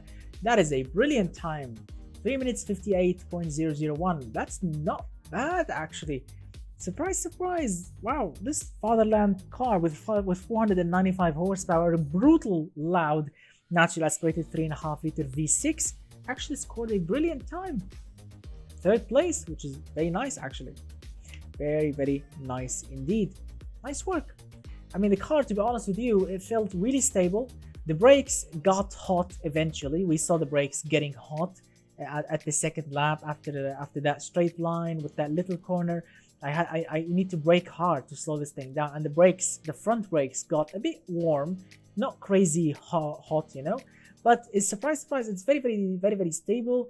I mean, at that corner you can go 270 kilometers per hour easily. Put your foot hard down, steer it a little bit to the left, it will be super grippy, no problem whatsoever. So that means downforce is actually functional. It's not just cosmetic, which is very, very nice.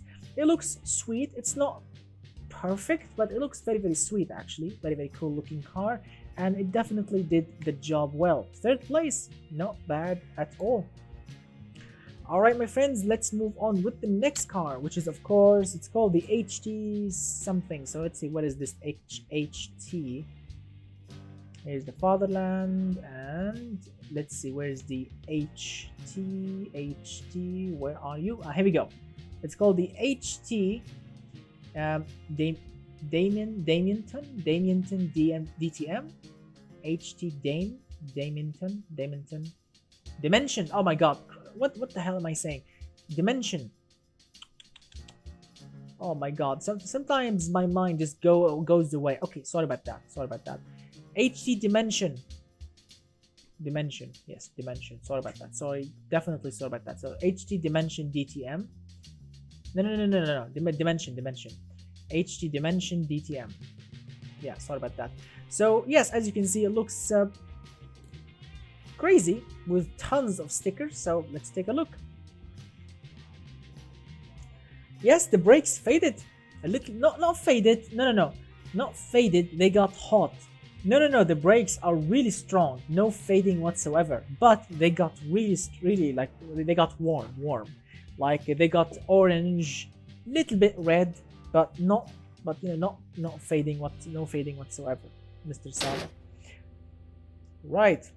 This is the car in question, as you can see, with all of its glory. As you can see, this is how it looks.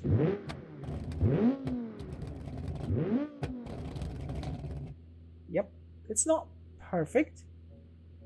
And I see the police, and I see the Decepticons on the back. I don't know, maybe Decepticons are actually sponsoring this car. Maybe in a moment it will transform into Megatron or something. Anyway, but as you can see, it's yeah, it's not perfect, but it's not bad.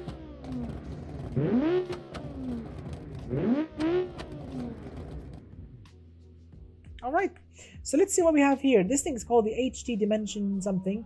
This thing is running with a, wait a minute. Okay. Now, who asked me at the beginning of the broadcast? Who asked me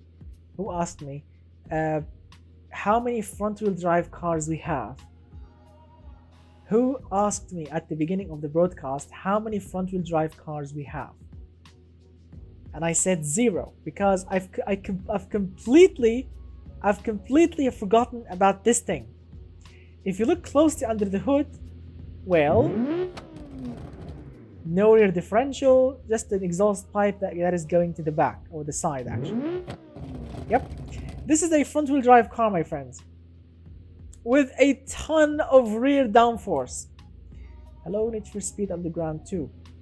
So the HT Dimension, 2.6 liter engine, 5-cylinder turbo, front-wheel drive, as I mentioned, 4.3 seconds from 0 to 100, and a top speed of 285 kilometers per hour. So let's take a look and let's see how this thing will actually drive. Yep, front-wheel drive.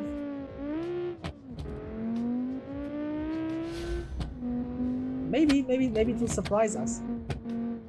Here we go. Whoa, something is scraping.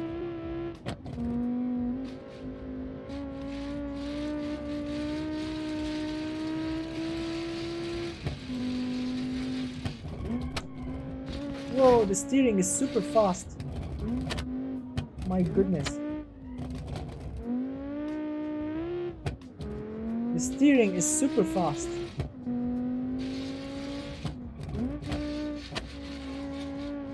Wow, it's grippy.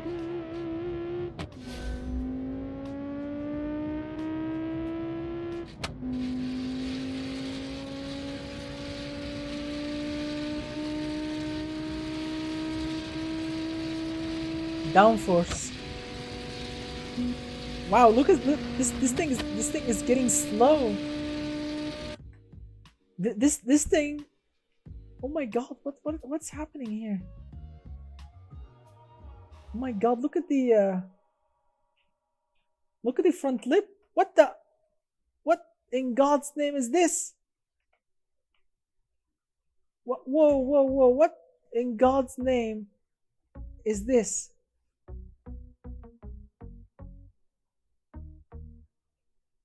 No, I can't accept such a thing. What in God's name is this? A hidden cloud?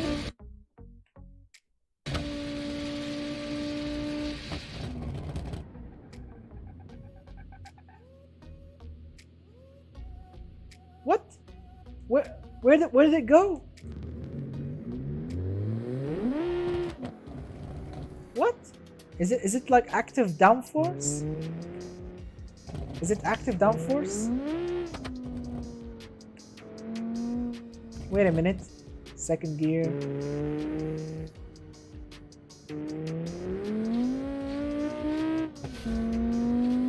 What?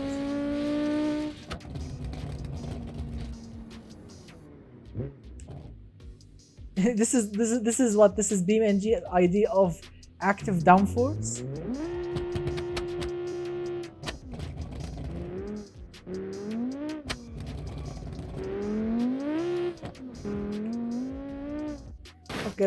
Okay, it's not the creator's fault, but let's see. Okay, let's do a lap with it. Whatever.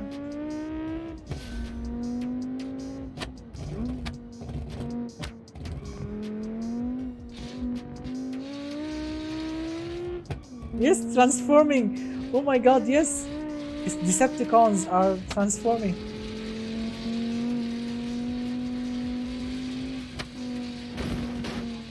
Whoa. Okay, let's try and drive it professionally.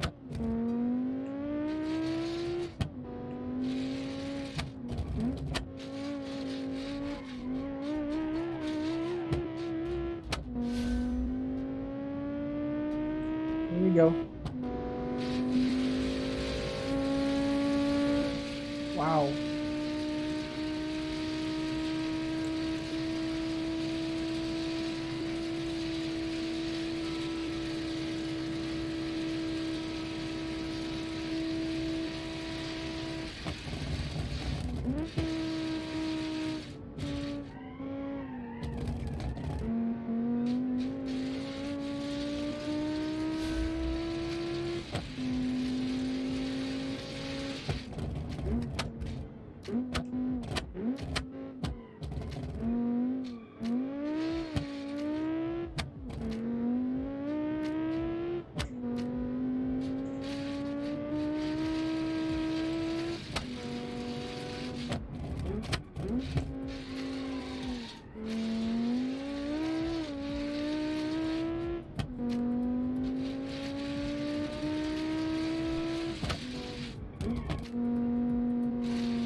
Wow, it's actually fun to drive. If this thing This thing didn't have this problem up front. It's actually a very, very good car. Guys, this is a very, very serious, grippy car. But the problem is up front.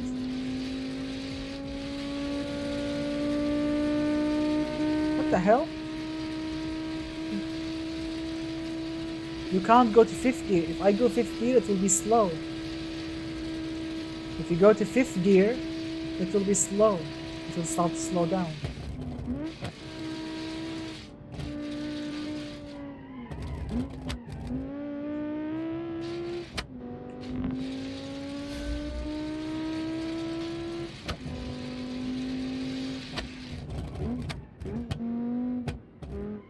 The brakes are really, really strong, the brakes.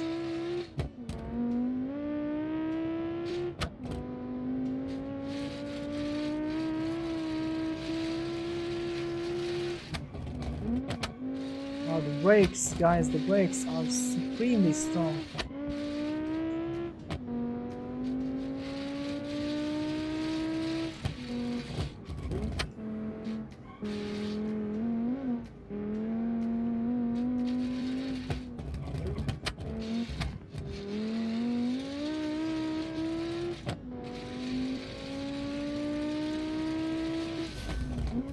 Wow, front-wheel drive. Front-wheel drive power. 3 minutes 59.8 is the total time. We started with the first lap at 2 minutes 0.710. Second lap 1 minute 59.64. Wow, indeed. The brakes, yes, definitely front-wheel drive respect. Destroying, I mean, this thing with its front massive lip destroyed some all-wheel drive cars, some rear-wheel drive cars, and some really powerful cars. What a car!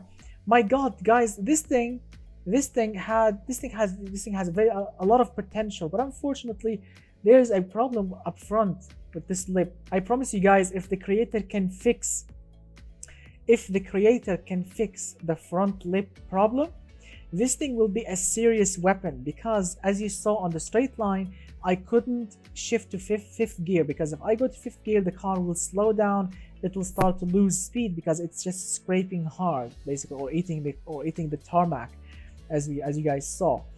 If the creator can fix the front lip, this thing is a serious weapon, a serious racing car with tons of grip and tons of power. And well, the brakes are really powerful, really powerful. This thing, amazing.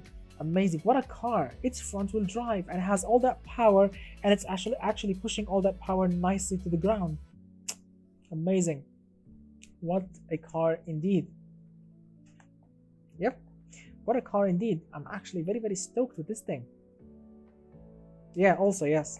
And also, if you look closely, guys, because I think the creator tried to put a white line or something, and he accidentally covered a grill in the middle. He accidentally covered it with this white thing. Yeah, but it's not bad. Not bad at all. I like it. It's a very sweet car and very surprising. Usually front-wheel drive cars with overpowered engines, they just spin the front wheel tires and you just can't steer. This thing actually is nice. You can put the power down, you can steer hard, you can go hard. Unfortunately, the front lip is collapsed, so yeah. Alright, let's move on with the next car. Supreme work for this HT Dimension creator. Very nice thing indeed, definitely. Star car for the performance, yes. The looks, yeah, no, but the performance definitely. All right, let's see what we have next. So after our monster front-wheel drive car, this one we have. This one, it's called the Kraut, whatever, V8 Coupe Evo 4. That's the one. So let's load it. All right, there we go.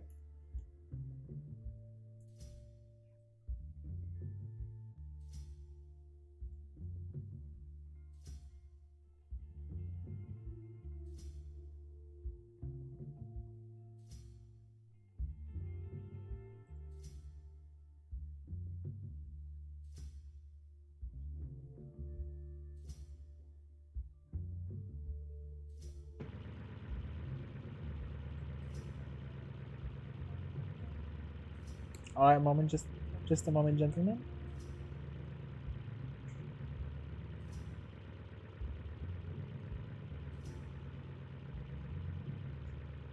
Just a moment. I'm looking at something on my phone, and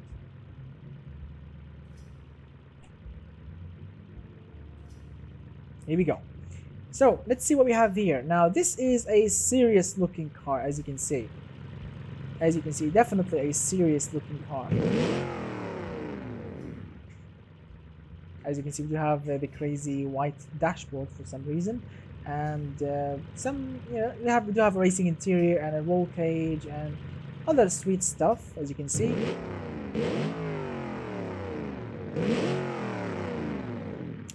It's black, it's crazy, and it's really sweet. And look at the back, by the way.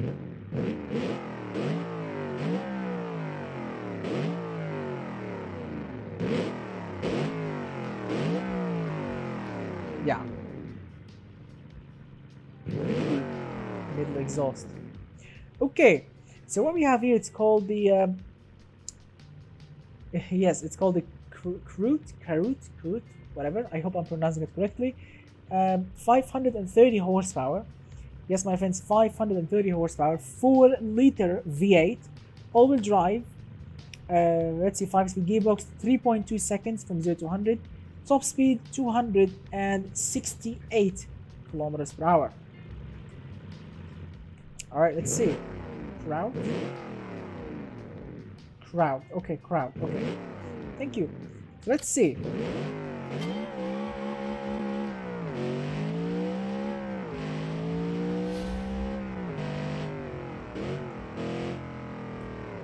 Whoa, understeers. Horsepower, it's 530 horsepower. Yes. Suspension very soft. Come on, grip.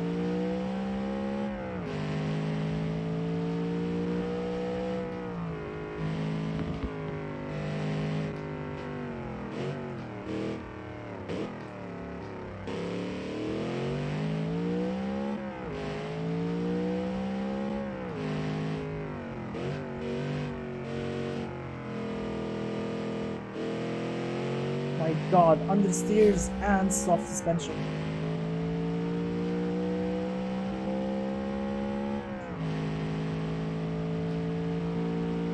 Feels like a boat, racing boat.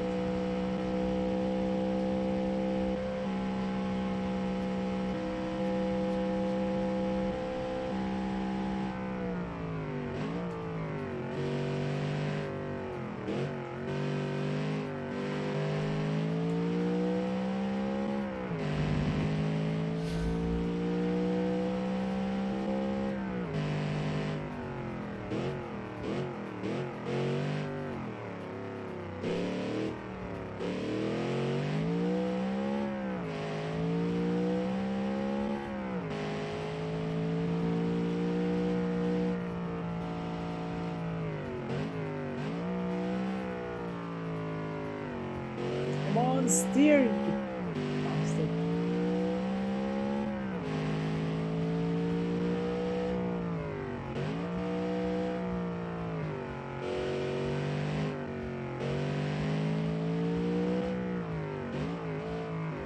Oh, good night, Mr. Machalago.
So, as you can see, well, it's not surprising. 204 at the first lap, 202.9 on the second lap. Well, to be honest with you guys, this thing is an understeer monster. I mean, you're really fighting understeer here.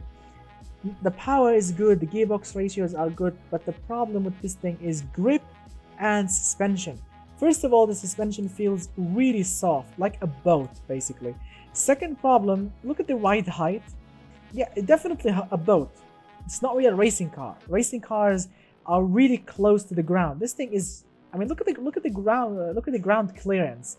You can go off-roading with it. You can go rallying with this thing. That's not good. Also, the downforce on this thing feels really weird. Like, it feels twitchy, unsure. It's, you know, it feels not dangerous, not scary. No, it's not scary at all. But it's not fast. It's not fast, my friend. It's not really that fast, to be honest with you. I mean, look at the time. It's a V8 all-wheel drive car with 530 horsepower. You would expect much more. I mean, Mr. Elmac did a lot more craziness with very similar power, but unfortunately, yeah, unfortunately. So yes, it's not bad, but it needs some attention. It needs better aerodynamics, needs better suspension, and this thing will definitely be better. But right now, no. Right now, it's definitely no. So nice work to the creator. I really wish you the best of luck, my friend, and I really wish to see this car again, but you know, a fixed version of it. Try to drive it. Alright, my friends, the next car on the menu, it's called, as I believe, maybe the Minos. Maybe. Let's see. Maybe. Where's the Minos? Ah, here we go. The Minos Lupra DTM NA. Here we go.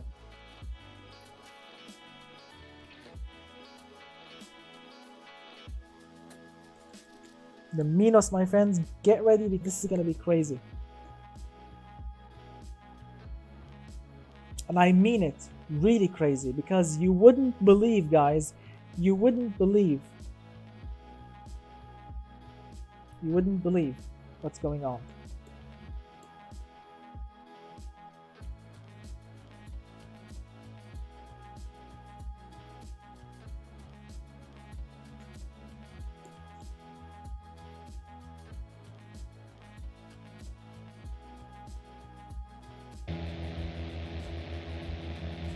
All right. Now, well, sounds like a beehive. Sounds like a beehive. Okay, just so you can hear me. So you can hear me, guys. I'm gonna shut the game a little bit. You know, just shut the volume so you can actually hear me, because this thing sounds like a beehive. This thing, it's called the Minos Lupra. It was designed by our dearest friend, Mr. Bell. And it's running, and I didn't believe it at first, but it's not against the rules. It's not against the rules. It's running with a 3-liter V8, 3-liter V8, 463 horsepower, right? The Minos Lupra, 463 horsepower, 3-liter V8, and I'm not joking, it's running with DCOE carburetors. Carburetors, my friends. This is not fuel injection. This thing is running with DCOE Weber carburetors. Yep, it's a 3-liter V8 with carburetors in the year 1992. It's not against the rules, but it's carbureted. It's not fuel injected. It's all-wheel drive and goes from 0 to 100 in 2.8 seconds. 2.8 seconds in a carbureted car. Top speed 283 kilometers per hour. All right, now we can go back to the car. Here we go.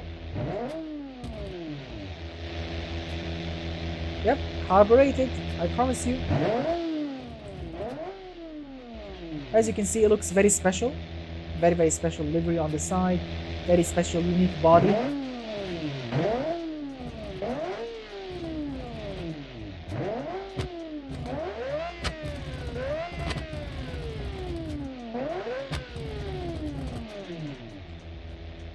Yep, no rules. So,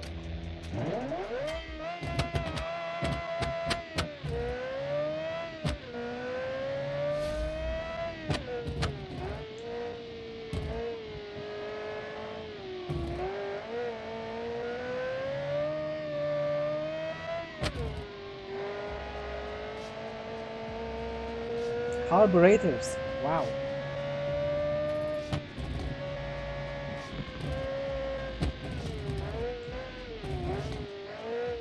No laptops, none of that nonsense. Just a screwdriver and an old school mechanic. Wow. No laptops, none of that nonsense.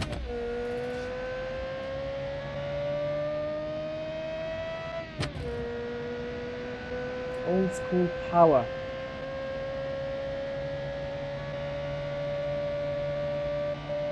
Downforce is amazing. Wow.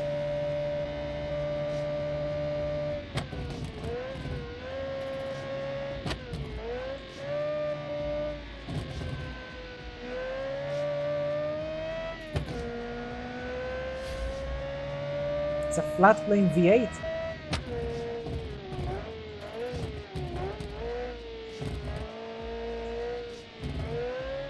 Whoa.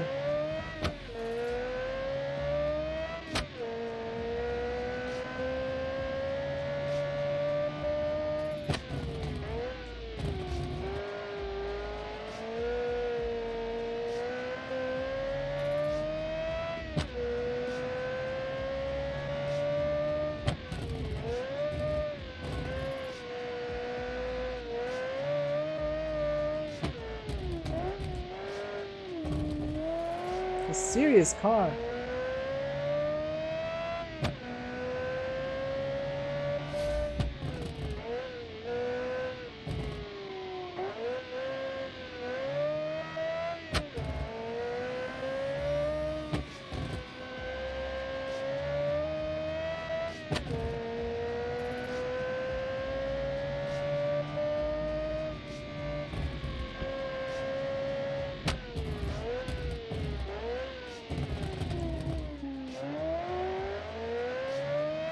Coming in hot, really.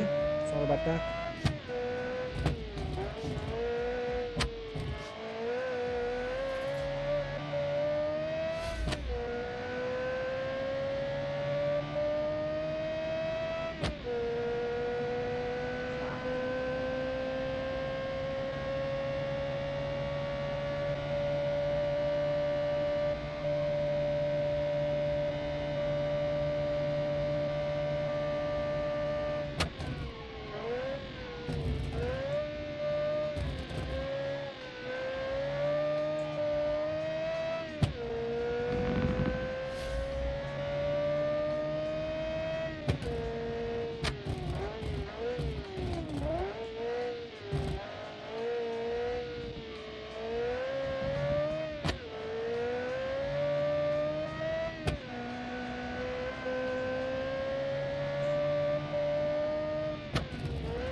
Oh crap, we got slower on the second lap. I think I overcooked it on the second lap. I came hot on some corners. Yeah, it's a very fun car to drive. Very fun car to drive. But it's, yeah, I mean, I think I can go faster. Like, I can go 1 minute 57. I'm sure of that. I overcooked it on the second lap. But it's actually not that bad. 3 minutes 56.168. Not bad at all. I'm actually surprised. Second place. So Mr. Belt, to be honest, second car carbureted. I mean, that is special. How can you say no to that? Second car carbureted. Amazing. The engine actually, Mr. Belt, is amazing. Really, the power, the noise, the gearbox ratio, everything is perfect. But there's a little problem with the suspension. The car felt wobbly. And the brake balance, every time you brake hard, the car just, you know, dances left and right. You need to control it with steering. But it's really sweet. Really sweet car. Amazingly sweet car. And I think the reason it's wobbly because look at the ride height, Mr. Belt. Yeah, look at the gap between the wheel or between the tire and the fender. Look at the gap. It's just a massive gap, dude. So the ride height needs to be lower, like the center of gravity needs to be lower. Also, you need to stiffen up the suspension a little bit more, but everything else feels right. And also, if you can tune you can balance the brakes, just balance them a little bit more. It will be perfect. I promise you. It's a wheelie track weapon, amazing, and it's carbureted. How awesome is that? So it's really sweet, really sweet. So if you want to avoid scraping, Mr. Bill, you can go with stiffer springs or stiffer dampers, and you can lower the ride height a little bit, because right now it feels like a little bit like a boat on some corners, but it's really grippy, like really sweet. I mean, really sweet. Yeah, so nice work, definitely nice work, absolutely very sweet work indeed. All right, my friends, this is the second place claimed by our dearest friend, Mr. Belt, which is very awesome, and the Arsta Corollis 750 horsepower. It's of course the third place, which is very crazy. And now, of course, it's time to load the next car, which I believe, if my book is correct, it should say no texture. That's the name of it, which is weird, but it says no texture. Yeah, where is the no? Here we go. No texture racing touring. Yes, no texture racing touring 3.5. Yeah, that's the name of it. I'm not joking. So let's see what's what.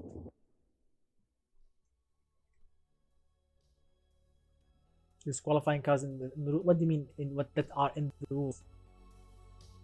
All the cars on the disqualified list are not. They broke the rules.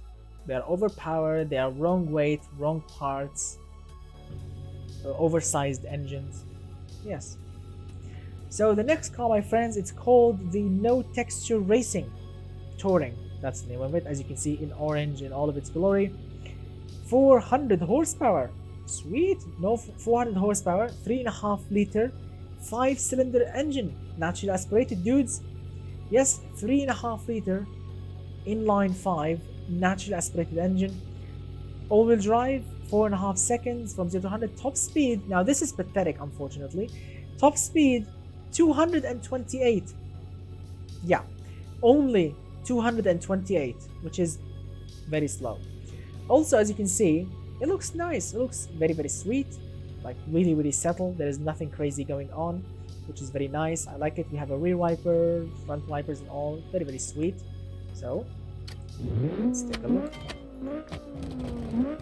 Here we go. Wait a minute. Yes, it's all-wheel drive. Okay.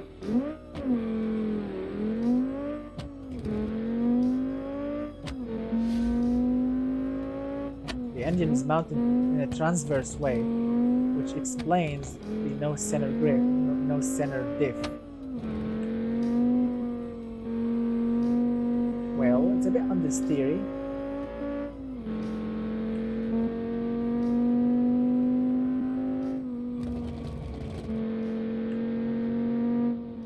Oversized engines are not allowed.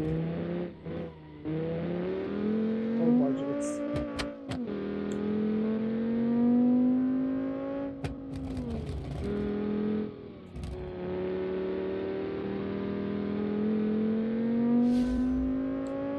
In 1992, there were no 12-liter engines and 8.7-liter engines, 1,200 horsepower DTM cars. That's the thing, dude. Think about it, 1992. That's top speed.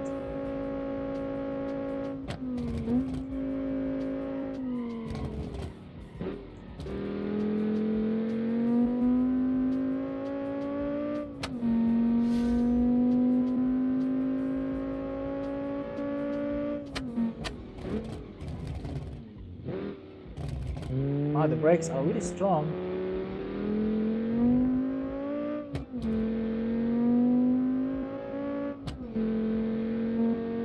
I said in the video, the cars needs to be realistic. Overpowered engines, oversized engines are not acceptable. How can you expect me to allow a 1,200 horsepower car or an 8.7 liter beast of an engine?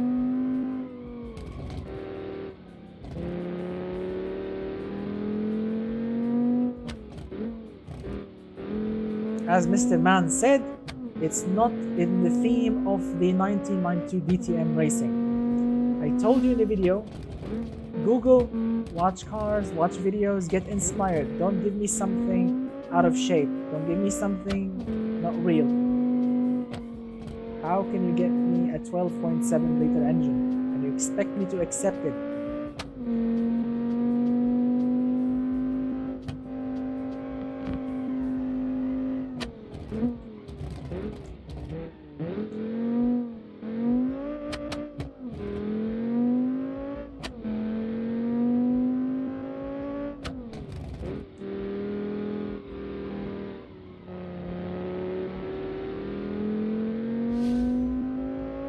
Mr. Lionel, we don't need that much talking. We don't need that talking.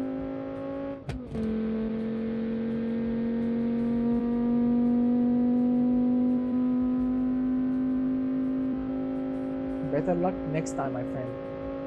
Challenges are made to be real, not to give us something from out of space. The whole theme is 1992 DTM cars, not drag racing with 1,200 horsepower cars.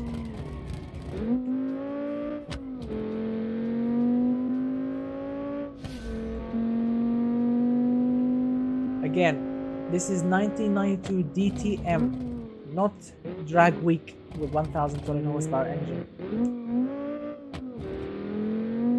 1992 DTM. Your cars are not suitable for the theme of the challenge. They're oversized, overpowered.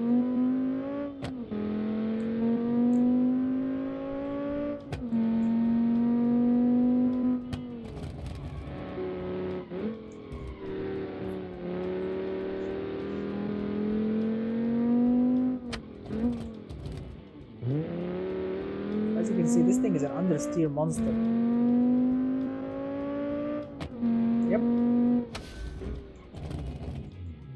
It's an understeer monster. I'm definitely not impressed with this car. It's an understeer monster indeed. It's not the slowest car here, but it's not pretty to drive at all, amazingly. I'm surprised that this thing scored this time. I was expecting such a car to behave slower than this. Let's see.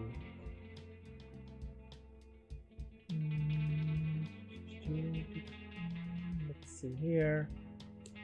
Let's see. Here we go. So as you can see, 12th place, unfortunately, for 4 minutes 18.816, which is not really that brilliant, but it's an understeer car. It looks nice, not bad, but unfortunately it's really understeering. It's really understeering, my friends. Like, no, definitely no. This thing needs different suspension tune, different tires, basically different suspension, so this thing can actually grip, because right now it's just an understeer car, just understeers all the way. Yes, it's naturally aspirated 5-cylinder engine, not bad, but it doesn't really have that kick, because it's only 5 cylinders and it's an inline engine, so the torque, it's not really brilliant. You know, the torque, it's definitely not there. If it was a V8, a V6, yes, a V10, definitely super torquey, even if it's naturally aspirated. But this thing is no, definitely no. I'm sorry about this, but no, definitely. So better luck next time to the no texture racing creator. Right, so let's see what we have next. So the next car, it's called the Pontabile, whatever. So let's take a look. The P, where's the P logo? Here's the no texture. Yes, now this is unique. And there was a debate or a voting on this thing, if we should keep it or not, and it was actually on the standby list. And I just couldn't throw it in the bin, because I mean, it's not terrible, but it's special, as you will be seeing right now. So let's load it.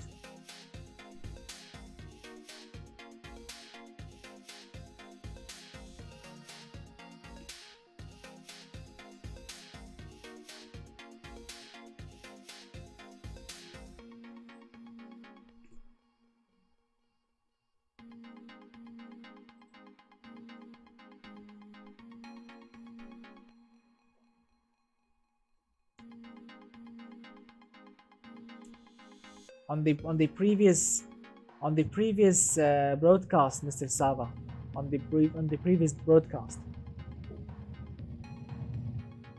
All right, so just a moment, guys. Give me a moment. I want you to admire this car while I do something quickly, and I'll get back to you guys. Okay.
All right, everyone, we are back.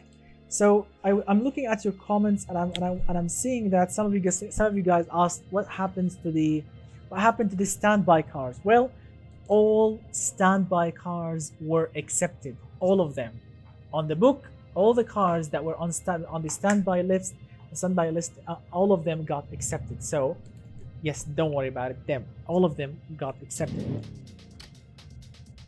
So as you can see, this thing is called the I've forgotten the Pantal something like this. Here's the name of it. The Deligenta, whatever the name of it. It looks the Panther basically, or whatever. It looks very, very special, but the name is very weird. But it's running with a 1.6 liter Boxer 4 naturally aspirated, guys. Yep, Boxer 4 naturally aspirated, 1.6 liters. Naturally aspirated, 250 horsepower. It's all-wheel drive, 6.4 seconds from 0 to 100, top speed 259. Yeah. So let's see.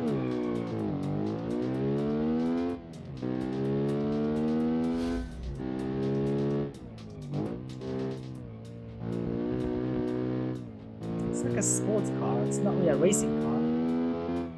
It feels like a sports car. It looks like a sports car.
Not bad so far. Drives very stable, very loud.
It's a great car.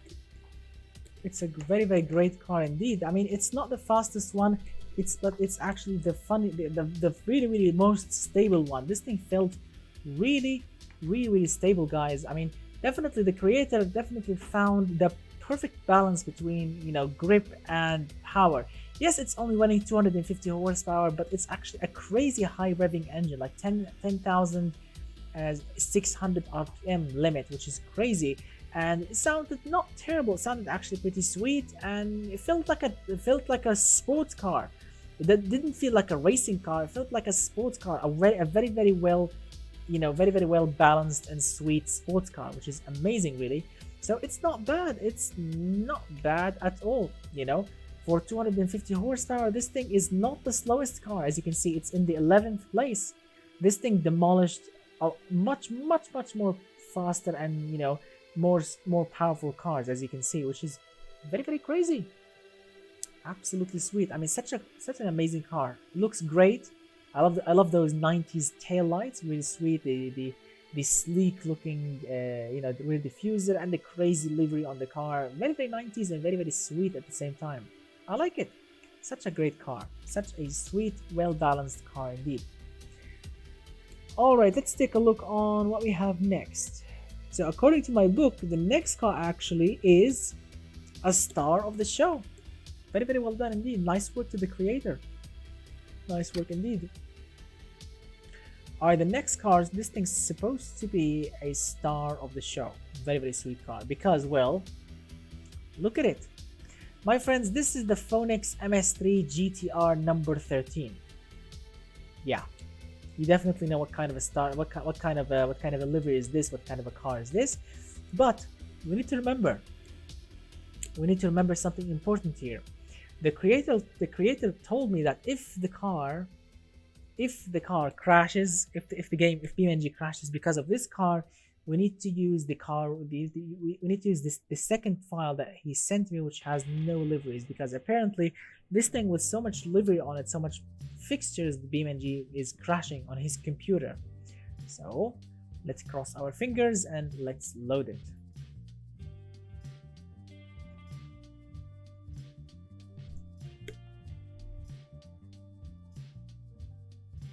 Here we go.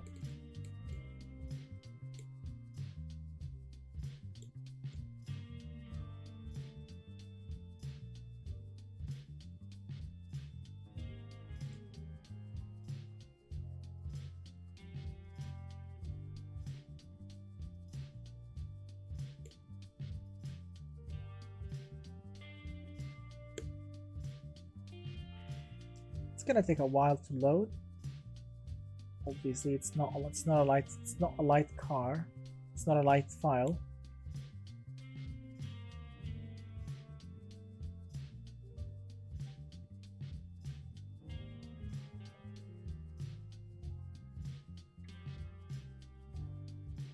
Let's see. It's still loading. Hopefully the game won't crash. Hopefully. Crossing my fingers. Oh my god, the game crashed! Oh my lord, the game crashed! Oh, that's unfortunate. Wow, the game crashed. So it's actually a thing. Wow, the game crashed, gentlemen. The game definitely crashed.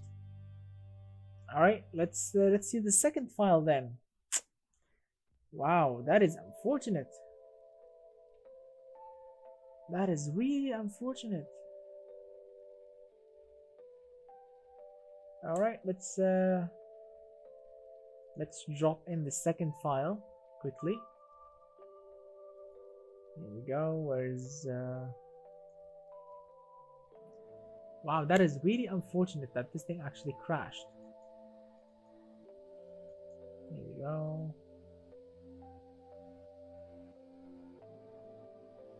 Let me import let me put the second file in, my friends, and then we can continue. That is really unfortunate. I really wanted to drive that thing with its crazy livery. Unfortunately, we won't be able to do that. Thanks, of course, to tons of fixtures. But the creator definitely sent another file, which is very crazy. So let's here we go. Access weight advantage, maybe. Yes, I think so. Here we go. So let's load the second one in.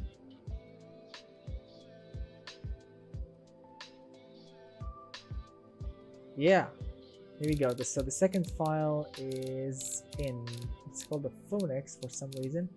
Here you go. Where's the Phonix? Phonix, where are you? Come on. Phonix, here we go. No livery. Export. Wow, that is really unfortunate. Here's the car. I can see it in front of me right now without livery, but I will be showing it to you in BeamNG because it's not that bad. It's not that different actually. I mean, if you delete the beautiful Need for Speed Most Wanted livery from it, you know, the blue lines and all of that, it's not terrible actually. Reminds me when I don't know, for some reason I had an old save file in Need for Speed Most Wanted, and for some reason I deleted the livery on the M3 GTR. I don't know, old save, and then I realized I did a terrible job, so I loaded the previous one and I got it back. It looked clean without the livery, but you know, who would say no to that M3 GTR? Here we go. So automation is closed. The game is ready. The other file is in. Firing up BeamNG now. Here we go.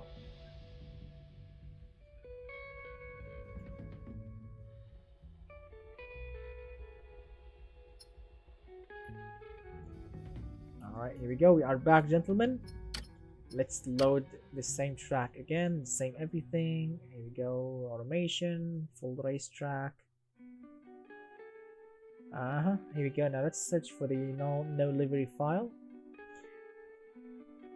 Here we go. So here's the one with the livery. It's beautiful, it's awesome in every single way, but we need to load this one without the blue lines so we can actually drive it. So 2 laps, rolling start, play. Here we go, it's loading. I hope it works. Fingers crossed.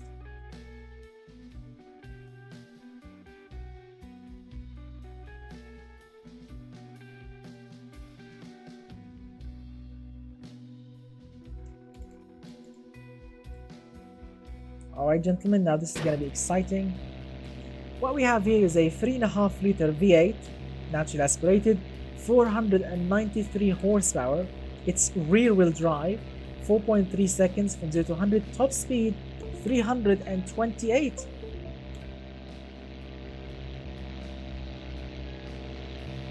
Yep.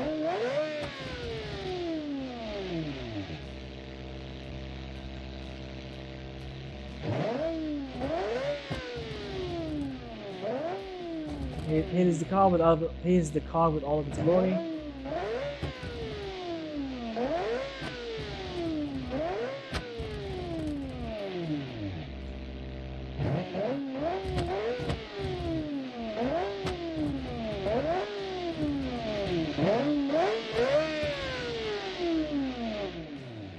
All right, let's see.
All right then, so in the 9th place, 4 minutes 7 seconds point 0 in total.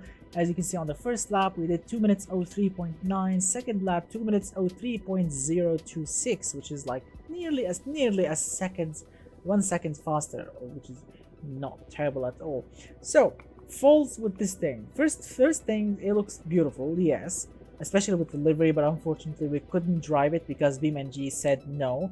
And you know, performance wise, the engine is actually very good. The gearbox ratio is very nice. It's a bit wheel spinny. It loves to slide. It loves power. This thing loves to power slide, unfortunately. Brakes not bad. Downforce, unfortunately, it's bad. It's bad, really bad, unfortunately. I mean, you saw on the first lap, we actually scratched the hell out of the wall, really, which is very not bad, which is very bad, sorry, which is very terrible. We actually scratched the hell out of that wall, and I'm surprised that this thing actually kept on going. I thought for a moment that we actually destroyed or bented the front suspension or something, but surprise, it kept on working very well, and it's really not bad. It's really not bad at all to drive. It looks beautiful, especially in the livery. I mean, look at that, the interior, of course, the roll cages and all these amazing details. These things are not easy to make. These things are not easy to make, and I respect when people spend a ton of time on their cars. Like look at the time, especially on details. Visual details takes forever to be done. The clear glass, the interior, the aerodynamical fixtures, especially liveries takes forever to be created. And unfortunately, BeamNG just said no to the creator, no to that beautiful livery. Maybe if the creator tries again with a different mod or something, maybe the BeamNG will accept it. But for now, we'll be accepting this non-livery vehicle. Not bad, not terrible at all. And as you can see, scored the 9th place. Not bad at all for a rear-wheel drive car. All right, let's see what we have next. Now the next car, let's see, according to my book. Next car, now this is gonna be crazy, so let's see. Have a great night, Mr. Hakim. Have a great night, my friend. Have a wonderful night. Sleep well. So the next car, according to my book, is supposed to be, let's see, where's this thing? Here's the Phonix. The pink beast. It's called the whatever, Songstar DTM edition 92. So Songstar, right, there we go.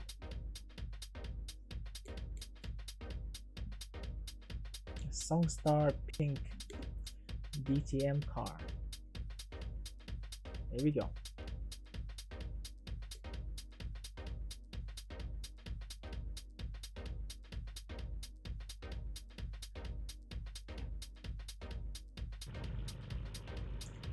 All right, here we go. We are in.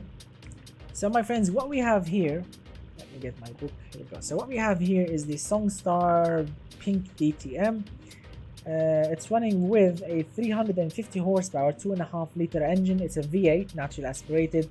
Rear-wheel drive again, 4.4 seconds from 0 to 100 and 269 kilometers per hour top speed.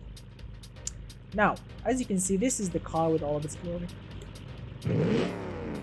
Yep, this is how it looks, boxy and pinky and all of these crazy things. Look at the exhaust pipes, 2 exhaust pipes, both of them, guys. Look at this, both exhaust pipes are exiting. Ooh, that is a smoky car.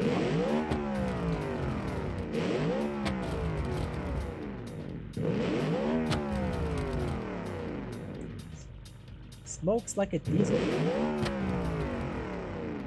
Wow. It's like a pink diesel V8 thing, but it's petrol. Wow. So let's see what's what. Here we go. Traction control off.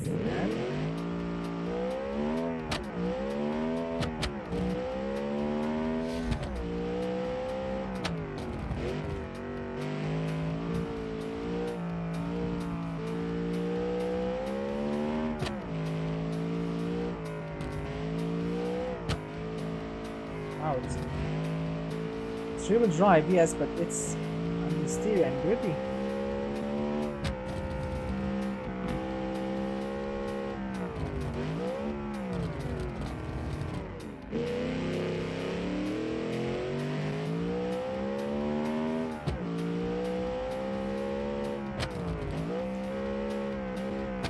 Powered by snackers, yes. Wow, it's actually grippy. It's real drive and it's grippy. Wow, that's a pinky grippy box. Look at this speed and power. Downforce is rubbish on the straight line.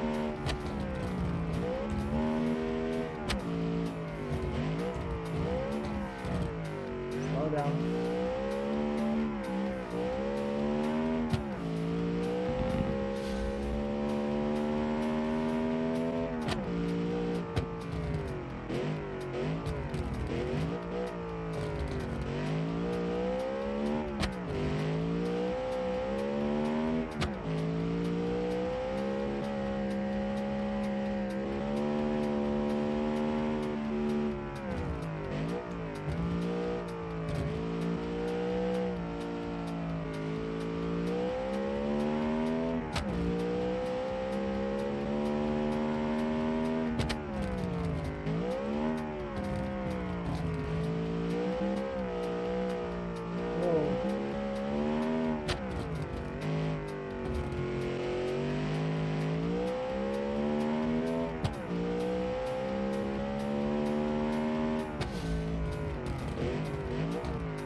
Yeah.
Wow. Wow, indeed. Wow, I dropped nearly 5 seconds from the first lap to the second lap. Wow, this thing definitely has a learning curve. You can actually, like, if you keep on driving it, you will understand it more and you'll get better and better. Wow. This thing scored the 13th place with a total time of 4 minutes 9 seconds for 0.687. Look at the difference. Wow. 658, 687. Wow, indeed. Very, very close. But the difference in time is amazing. This thing definitely has power, has learning curve. You need to drive it and drive it and drive it, and you will get better and better and better with this thing. Wow, what a car. What a brilliant car, to be honest with you. Very, very, very sweet car to drive. Amazing. And it's pink and it's rear-wheel drive, but surprise, surprise, it's awesome. With its crazy side exhaust, smoky exhaust, and yellow headlights, which is very, very special. I'm excited, actually. What a car. What a great comeback for, of course, rear-wheel drive cars compared to the previous cars that unfortunately were really, really unstable. So, very, very nice work indeed. Alright, let's take a look and see what we have next on the menu. So after this pink monster, which is right here, The next car, I believe it's called this one, the Satsuki. That's Satsuki Zorro DTM 92. That's the one. So, and this one actually was on a vote. It was on a it was on standby, and it was on a vote, and people vote for it to be on standby, and all the standby cars got accepted. So this one as well. So the Satsuki thing here, it's running with, I don't know how to say this, it's 716 horsepower. Yes, 716 horsepower, 2.9 liter inline 6 turbo. It's all-wheel drive, 2.6 seconds from 0 to 100, top speed 310. So 716 horsepower out of a 2.9 liter engine. Yeah, that's performance. Visual, as you can see. By the way, here's the exhaust, by the way. Yeah, here's how this thing looks from the front, as you can see. So it's not terrible. It's not terrible at all. It's a big car, very big, and the exhaust is right here. It's an inline 6 engine, all-wheel drive, 715 horses with a tow hook for some reason. Okay, should I do it in locked diffs or unlocked? Let's try it with locked.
Yes.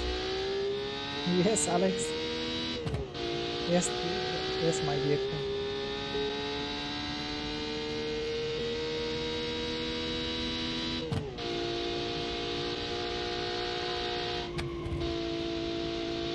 Yes, dear friend. No.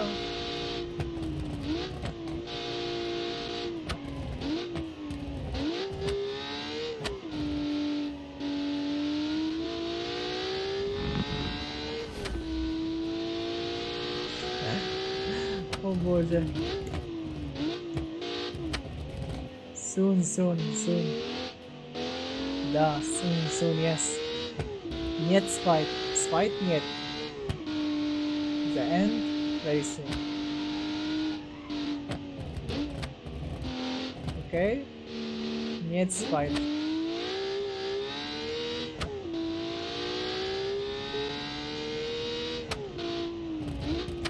Ay, yati belublo.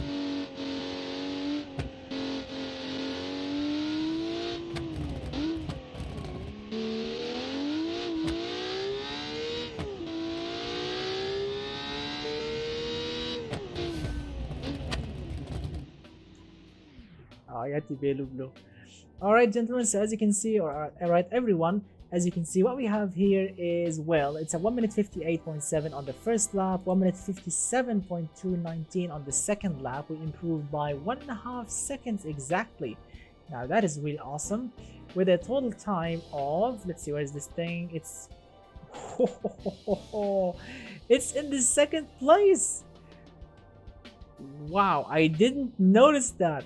3 minutes 55.937. It's in the second place, my friends. Second place. This thing won the silver. Wow, indeed. Now, hallelujah to that.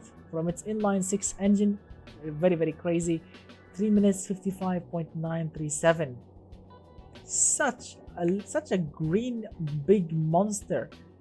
What a car. It worked well, actually. Although this thing actually is using a manual locker differential, but it actually worked very well. So sweet. Wow, what a car. Congratulations to the creator for the DRS 250 GT DTM 1992. What a car indeed. Second place. Wow. Alright, let's move on with the next car. Very nice work indeed. Alright, let's see what we have next. Yes, indeed. Not Pulaski. This indeed, my friend. What a car. Alright, so after this green monster, the Sadowtski Zorro DTM, let's see what we have next on the menu. After it, we have the Superkombi Racing. The Superkombi Racing, which I believe is a station wagon, obviously. So let's load it and let's see what's what.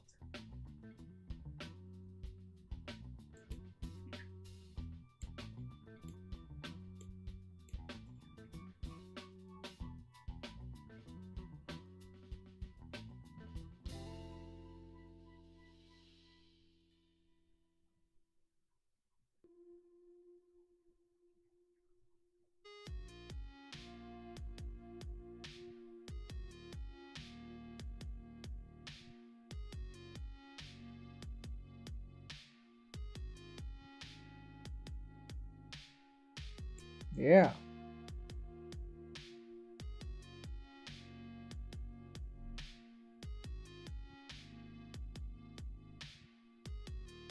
All right, here we go. So we are in with this beautiful station wagon. Let's see what we have here under the hood. So this thing is called the Superkombi station wagon. This thing is running with a 600 horsepower, 4-liter V10 naturally aspirated. Again, all-wheel drive, 3.2 seconds from 0 to 100 and 279 kilometers per hour top speed. As you can see, it looks actually rather good.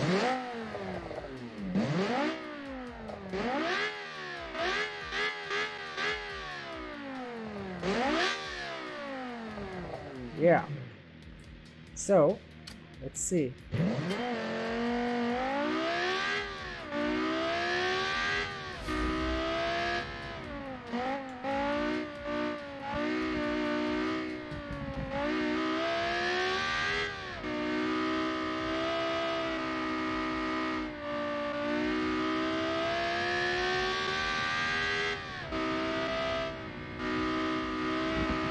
Wow, the steering is really... Need to be careful with the steering.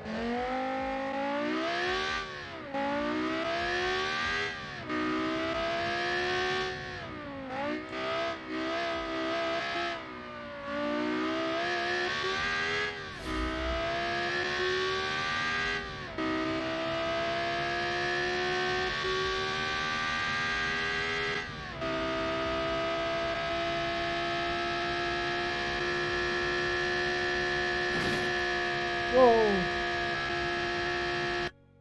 Wait a minute. We damaged the car, but suspension is still good. Whoa, the steering is really crazy. Yep, suspension good.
Whoa.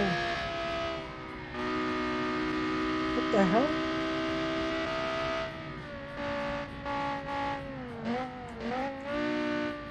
The steering.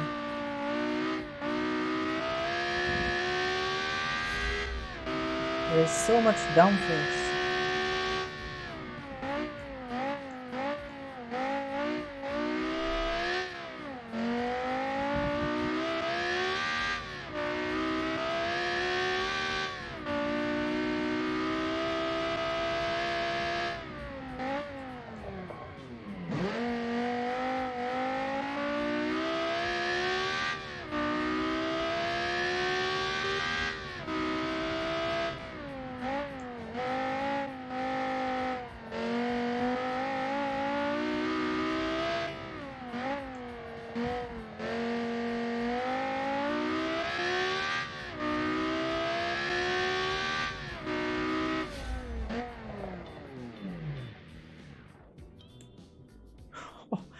Oh my lord. So second place again got demolished. Wow. Everyone is fighting over the silver. Everyone is fighting over the silver. So the Superkombi Racing took the silver title again with its time 3 minutes 53.203. As you can see, first lap we did 1 minute 56.652. Second lap 1 minute 56.551, which is a bit quicker, like a hundredth of a second quicker. Yes, I know on the first lap we did a little damage, but it didn't do anything. We just, basically we just broke the side mirror, but everything else is actually working fine. This thing has so much front downforce on the second lap, going left on that straight line. If you push the steering harder, if you push it to the left a little bit harder than usual, it will just go dead to the left. It will go dead straight left, which is very dangerous. Wow, indeed. Maybe this thing is just amazing. What a station wagon. What a beast of a car. What a beast of a car indeed. 3 minutes 53.203. What a monster. All right, let's see what we have next. Very, very nice work to the Superkombi creator. Amazing work indeed, my friend. Amazing work. So let's see what we have next. So after this beautiful Superkombi Racing, we have another station wagon. It's called the SXS Wagenkonig, which I believe is a Wagon King. So let's load it. Such an amazing car. Such an amazing car indeed.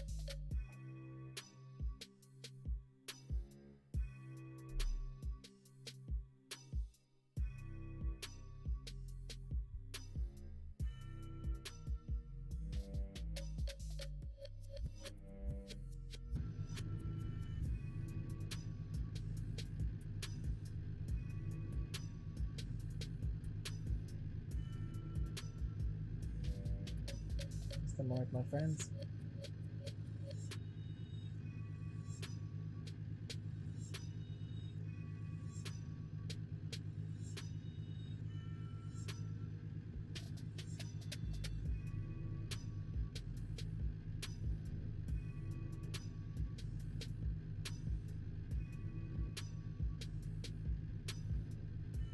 Just a moment, guys.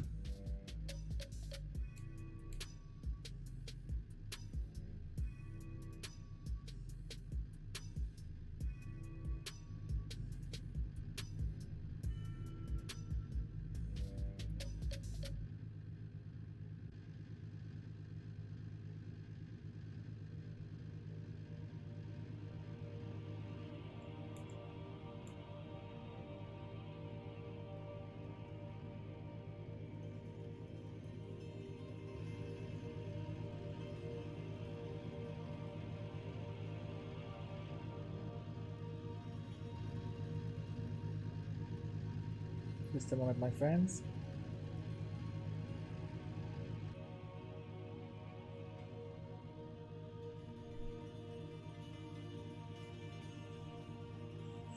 Okay, so let's see what we have here. So the next car, as I quite believe, it's called the Wagon King, or the Wagon something, which is I believe it translates into Wagon King, the SXS. This thing is running with a 2.6 liter V6 turbo. Wow, I forgot how much power this thing is making. I didn't write it down, my apologies. It's all-wheel drive, a 5-speed gearbox, 2.6 seconds. I'm assuming it's a powerful beast, 326 kilometers per hour. So yes, this is definitely a powerhouse. I'm sure of that. So, this is your car, Mr. 600-ish. Okay. Explains the crazy acceleration. That explains the crazy, beautiful acceleration. So, let's see. Let's see what we have here. Here we go. As you can see, this thing looks rather good. I love the basic slash modded looking liveries. It's simple, but it's still beautiful at the same time. As you can see, vanilla and also modded at the same time, which is very, very sweet. So it looks very, very nice. Yes, I know there are no mods, but what really fools you, to think there are mods are the license plate. I just remember that these are actually vanilla license plate, the Great Britain one, but it's a brilliant work actually. It's a brilliant looking car. So let's see.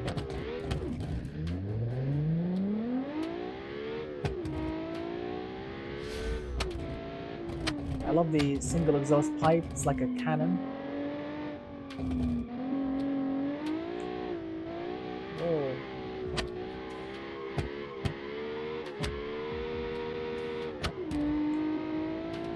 Okay.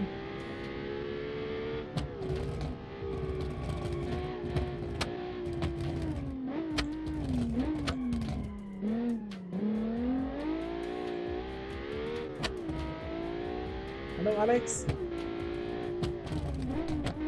Привет, детка, привет.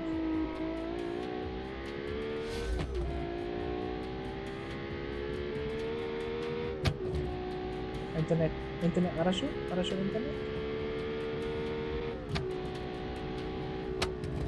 I don't trust the downforce on this thing. Whoa, yes, definitely, I don't trust it.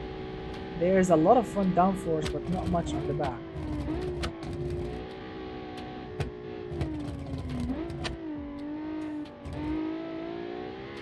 Yeah. Whoa. Oh boże, Alex. Oh boże. Oh my god, Alex. Da, it's very good. Yes, it's very fast. Yes, and spin out. Oh my god. Oh boże, Alex. Yes, it's very fast. Yes, spin out. Okay.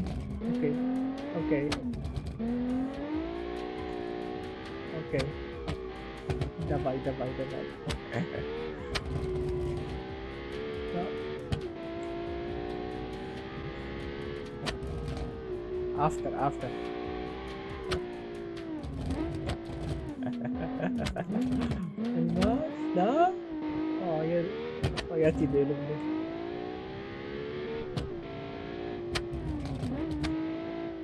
Da. Of course, yes. Niet spite.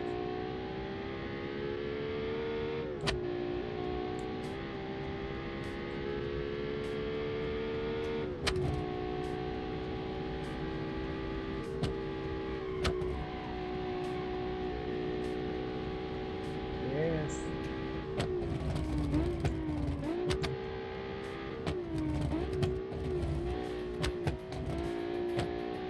Da.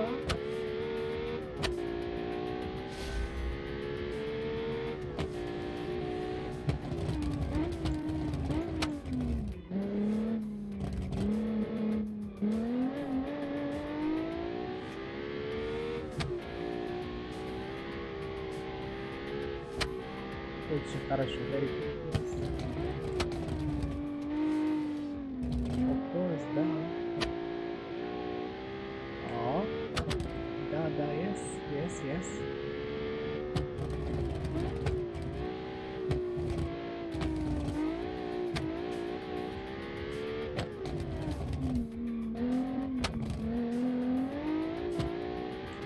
Crazy vitamins, crazy vitamin.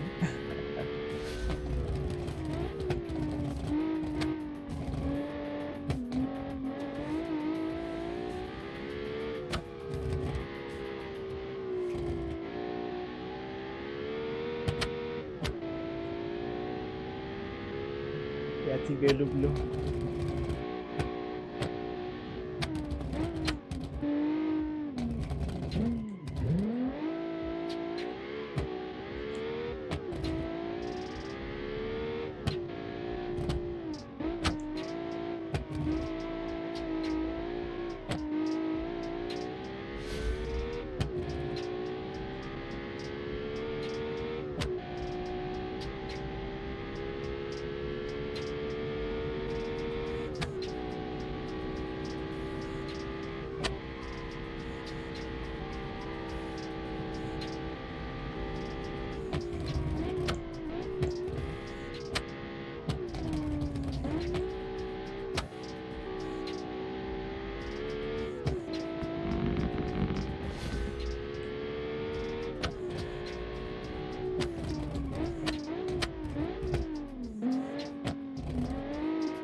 Lost the side mirror, but everything else still working.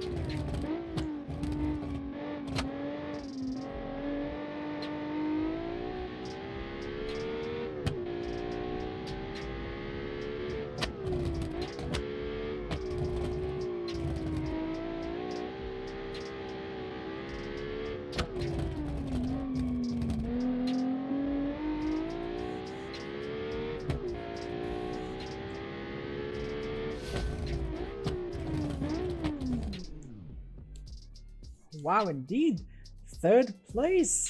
Wow, so second place and third place are actually actually taken by station wagons. Second place and third place taken all the way by station wagons. This thing did 1 minute 57.2 on the first lap, 1 minute 56.8 on the second lap, as you can see, with a total time of 3 minutes 54.120. Yeah, definitely the station wagon crew are definitely taking the silver and the bronze tonight. Amazing work, absolutely amazing. Look at the times: 50, 53, 54, 55, 56, 57, 58, 59. Amazing times. All right, we've driven 19 cars, which means we have 2 cars left, my friends. Yes, 2 cars left only. So let's load them up and let's see what's what. Nice work, by the way, on the station wagon work. Very nice, very awesome work. So here we go. After the SXS, then we have the second to last car, which is called the TFMW Podracer 1 DTM. Right, let's load it. Then let's load the final one after this one, and job done, my friends. Here we go. Sweet.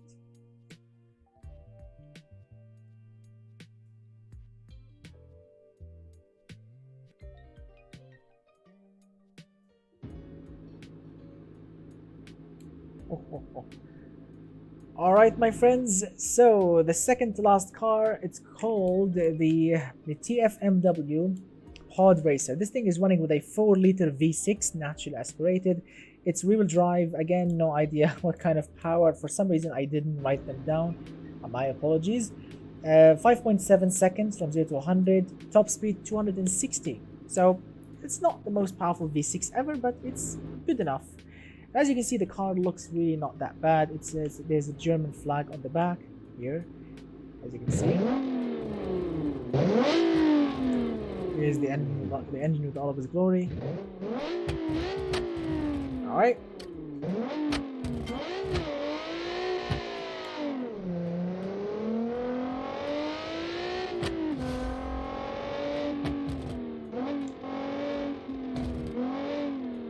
Whoa. It's not grippy at all. What the hell?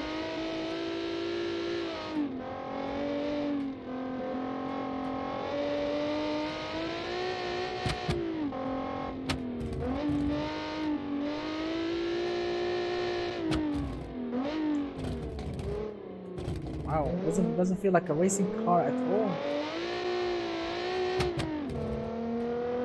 Is it an open differential?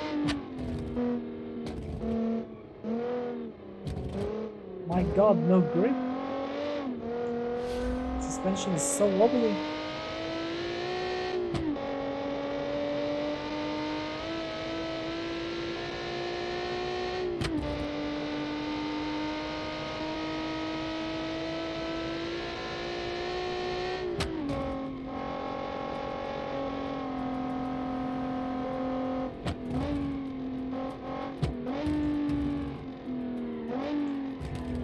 My god, the brakes! No, this is rubbish. This is absolute rubbish. No.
My god, the understeer.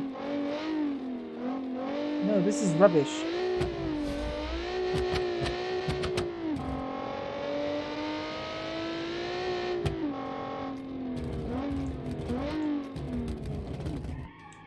No, this is rubbish. This is not a racing car. I apologize, this is not a racing car. This is... I'm sorry, this thing doesn't feel like a racing car at all. The suspension is like soft and the brakes are rubbish. I'm sorry to say this. No, look at that.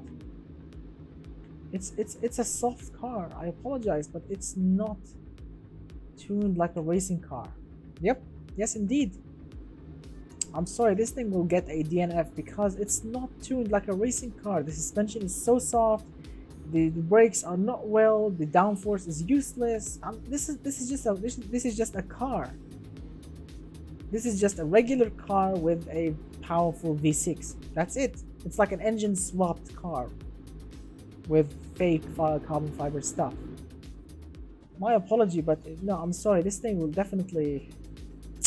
No, my apologies. This thing will get a DNF because it's not tuned as it should be.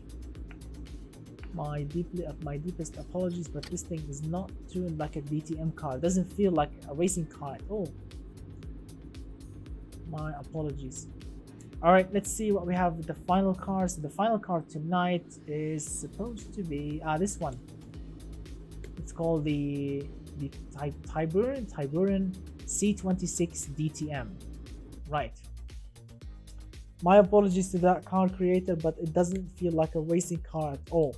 Suspension is so soft, brakes are so not really effective. Downforce, well, basically there's no downforce at all. And there is a powerful engine up front. I'm not saying because it's rear-wheel drive. No, rear-wheel drive. It's not the reason that killed it. It's not rear-wheel drive. It's just the suspension, the grip, and the downforce and the brakes. These are what killed the previous car. So this car here is the final car for tonight. Let's see. This thing is running with a 4.5 liter V8 all-wheel drive, 2.8 seconds from 0 to 100. 280 kilometers per hour is the top speed, and as you can see, it looks very sweet, like really sweet, like really well thought out. Look at that, really sweet car. So let's see what's what.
Wow.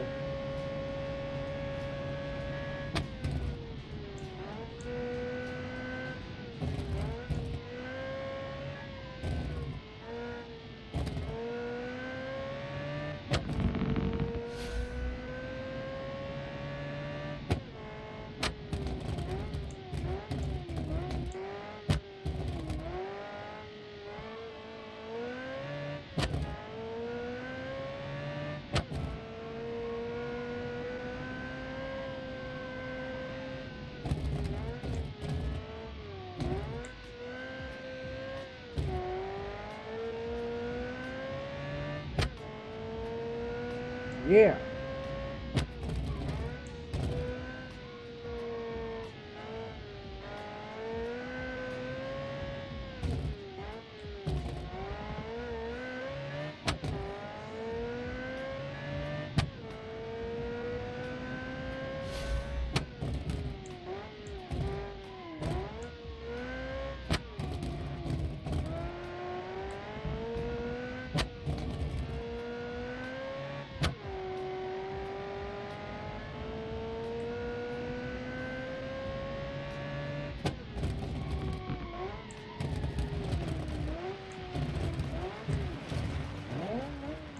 That's rubbish. Fuck. God. My God. Okay.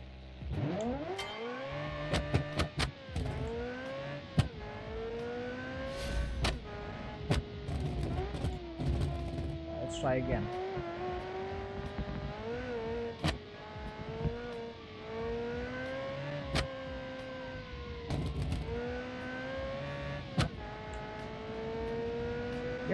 Thank you. The problem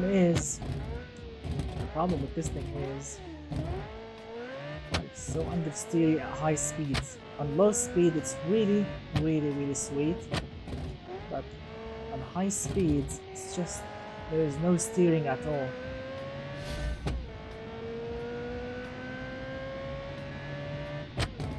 This is the problem, Mr. Man, my friend. On low speed is really sweet. On high speed, look, there's so much downforce, like it's barely steering, barely.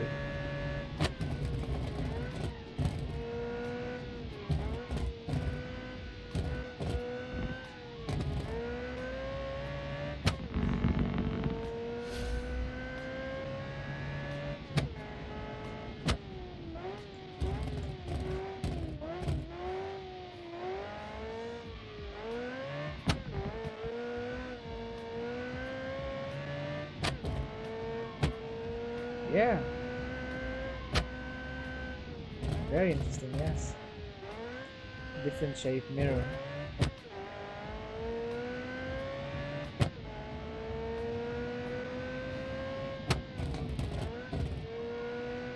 This engine is actually quite powerful. It's naturally aspirated, but it's quite powerful. There is a kick on this engine.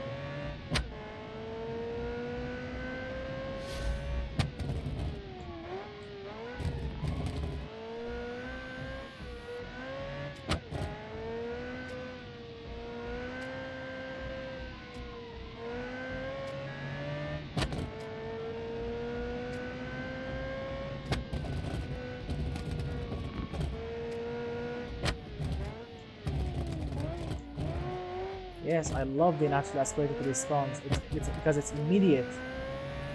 It's immediate.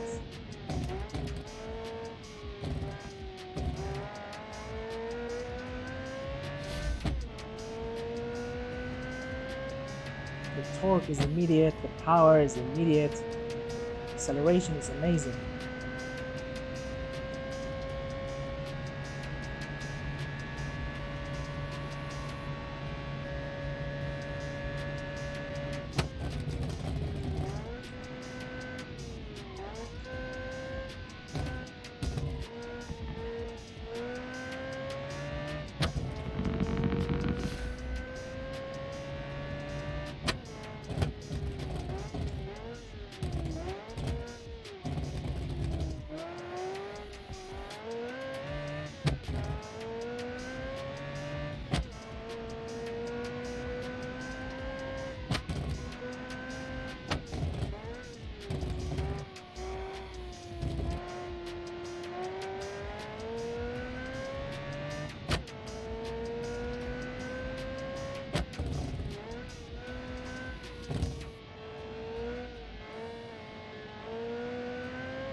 Wow, indeed.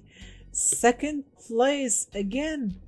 Wow, 3 minutes 52.121. Amazing. Amazing. Wow, wow, wow. So the second place got knocked down 3 times. And that means, my friends, well, as you can see, second place, this car is the Tiburon C26 DTM. Third place, we have, of course, the Superkombi Racing station wagon, which was absolutely amazing. And of course, in the first place, and of course the fastest car here, the winner of this challenge is of course the Elmac DTM Turbo. Wow, no car got close to this number. No car got close to 3 minutes 46. Like, I mean, 3 minutes 48, 3 minutes 50. Wow, indeed. that BMW-ish looking car is just a powerful monster indeed. Now, I know that there is no point, but just for the sake of this video, let's take the prize car for a spin. I would really love to see how this thing will actually run. Now, I don't have high hopes for it because it's rear-wheel drive, 5.5 liter V8. It's from the year 2004, by the way, not 1992. So, yeah. This is the C55 Mercedes-Benz AMG DTM car from the year, of course, 2004. replica 5.5-liter engine, sequential gearbox, and all of that. So let's see how much of a difference are we looking at.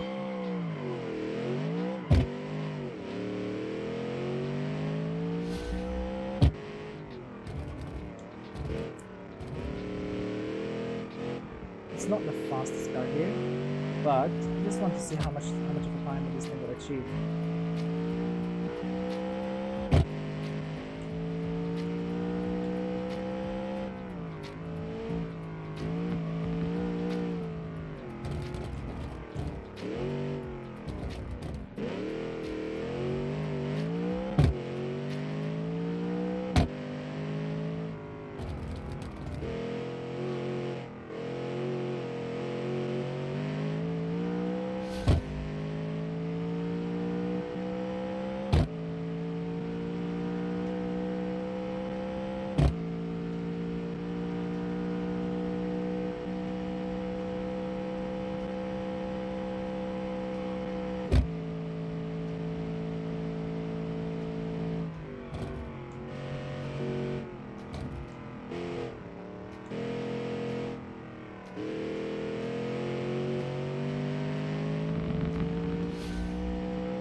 Sure.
Well, my friend, I really don't know, but I'll have to check with the sponsor of the challenge and what kind of rules he wants to do and all of that. He haven't told me yet. He haven't told me yet about the challenge.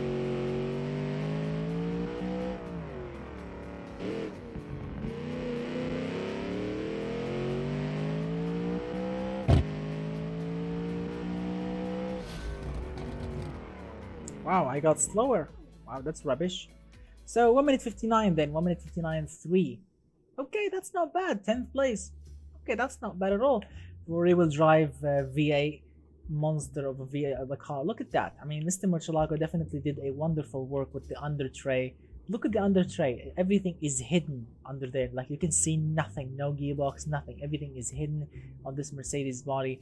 And also the interior and the roll cages and all of that. Also under the hood, there's some actual magic going under the hood. I wish I can show you the back as well. Everything that he did is absolutely a beautiful work indeed on the interior and of course on the under tray and under the hood. Exterior, well, it was designed, of course, by me to look as close as possible to the real deal, with all of the awesome fixtures and stuff. The engine, mechanics, everything was tuned by me. So nice work indeed. And of course,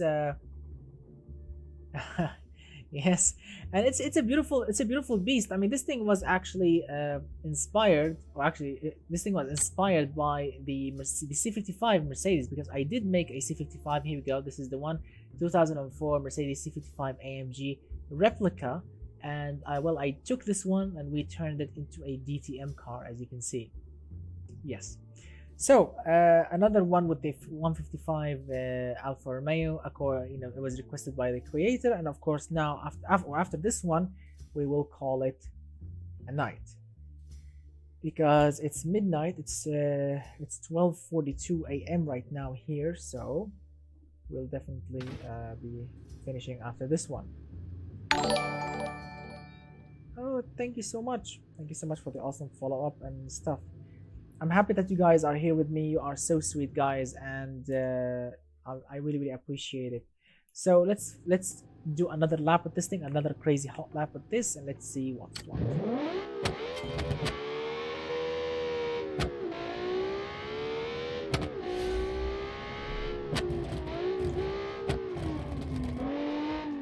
Oh, I need to remember. Okay, sorry about that. Need to improve on this thing. Okay, if you don't mind, I will repeat the lap again. Yes. Now let's go crazy.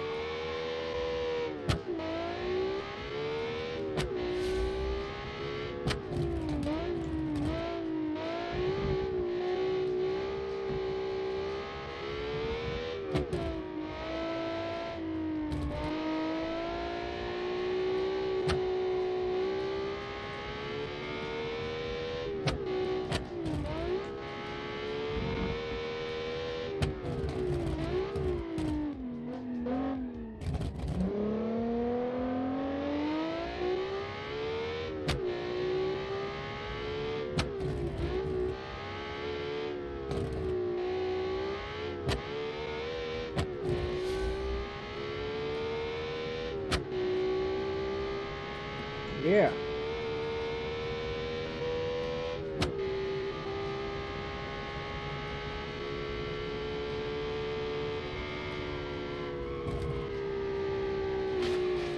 No.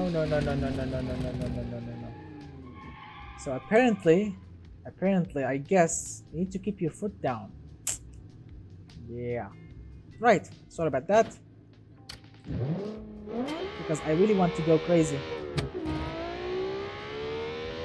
No. You need to keep your foot down. You don't have to. You don't need to lift off. If you lift off, you die. No lift off. Come on, don't understeer.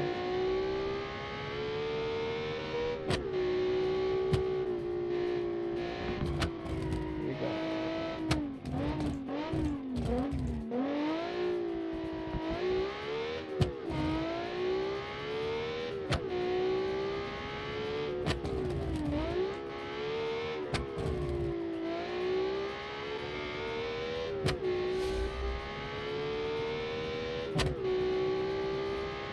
Here we go.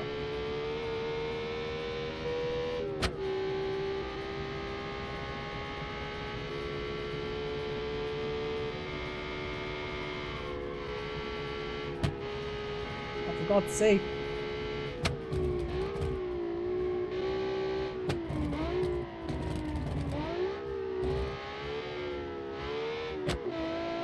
Yes.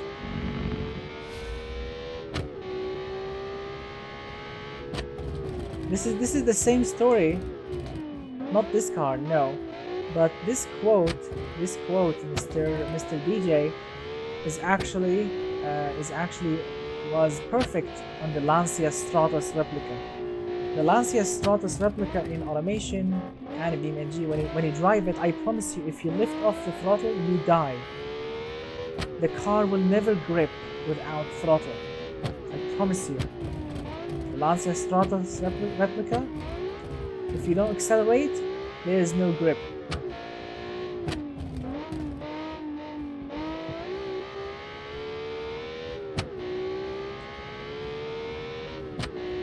1,800 hours.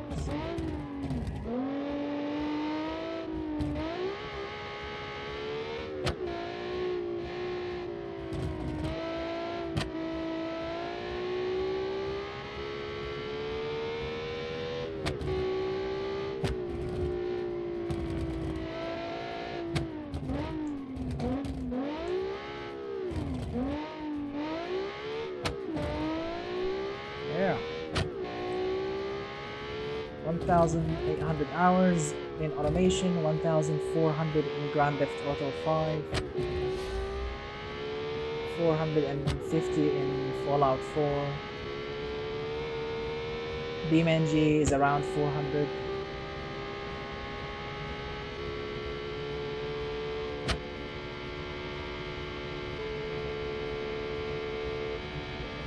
Thank you. Oh no! Wow. Okay. Wow, so downforce. Anyway, so okay, so I know that we spun out and crashed, but don't worry about it. We did 1 minute 59. I'm sure because I'm getting sleepy. It's around midnight, and that's why. Yeah. So before we end, I want to do something special. Before we end, I want to do something special because I'm a bit bored of driving in a grippy manner. So let's do something special before we end. Because I apologize again for the of course the Red Blue, Mr. Red Blue. I mean, you did a wonderful car, yes, but it's getting late. It's getting late and it's getting sleepy. So let's try and do something a bit fun, a bit more fun, before we end it and have some, some really special time here. Starting, of course. Let's see. I'm searching. I have so many monsters here that I can have fun with, but there is no other than, of course, my trusty old friend, the Gladiator 1000. Yes, our trusty old friend, the Gladiator 1000. I love that thing so much. It's been a while since I've driven it. Our trusty beast of a car. Our trusty Ute.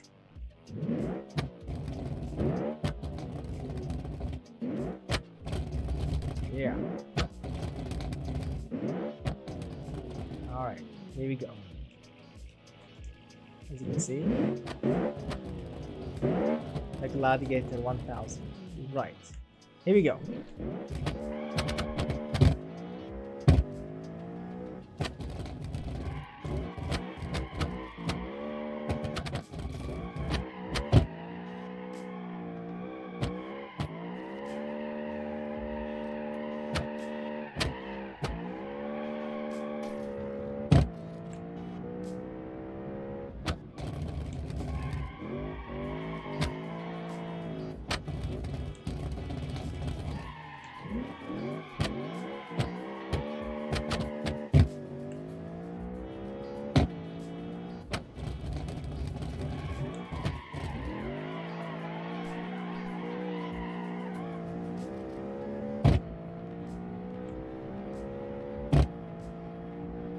Here.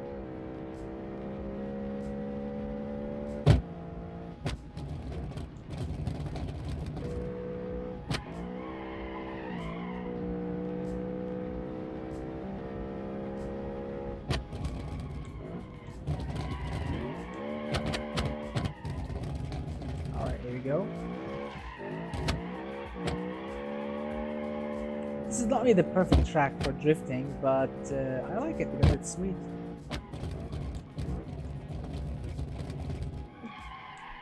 If I want to go drifting, I will definitely take it to the handling course.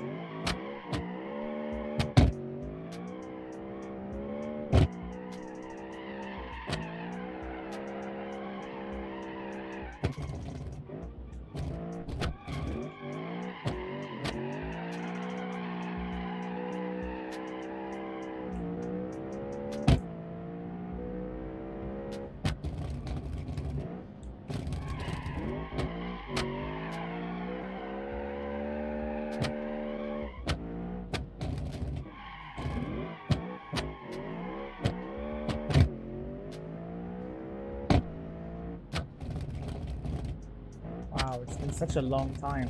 Such a long time. Let's put...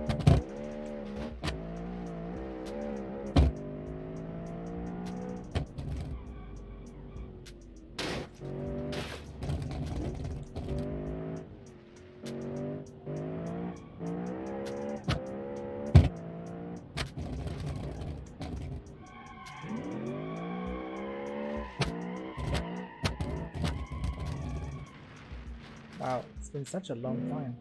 I need to start practicing again. Okay, let's do some practice here.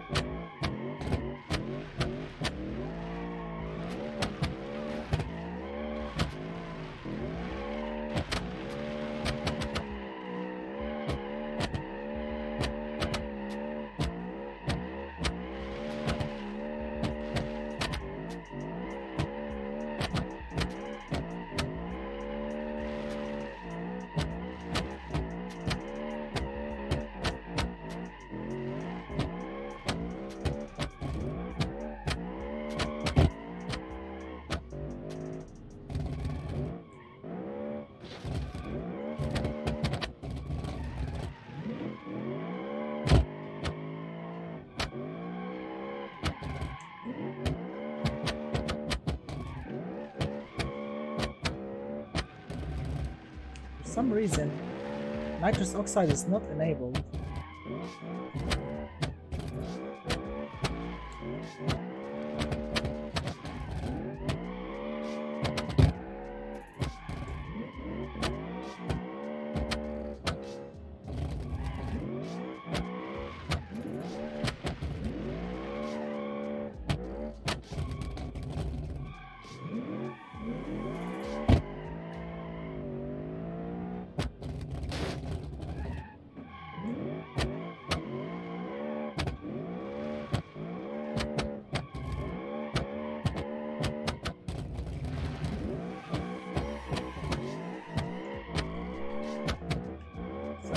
Indeed.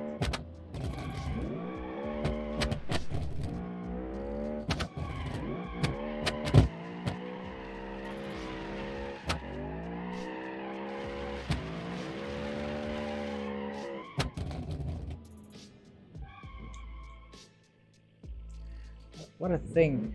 The reason it's a bit understeery because I believe I need less grippier tires. These tires are really grippy. Like, I have a 1000 horsepower engine under the hood, a 6.2 liter V8, which is basically an LS engine, but with twin turbos and 1000 horsepower. But I believe I need less grippier tires. These tires are really sticky. Look at these. Very sticky things. Yeah. But I also believe that I do have some really funny things. Really funny things that I drove recently. Some guys sent me some really sweet stuff recently that we were having fun with.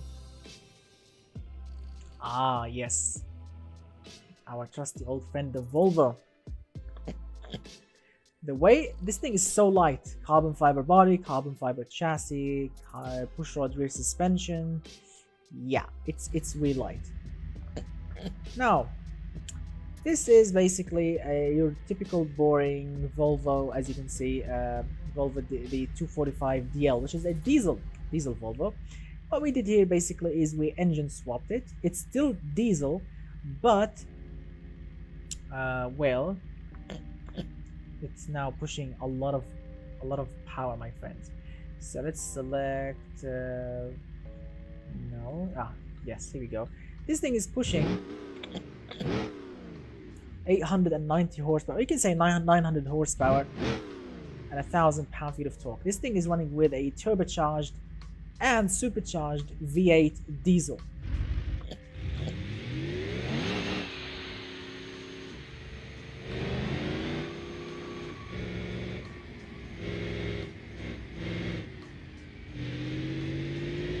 Are you ready for the soundtrack? Are you ready? Ready?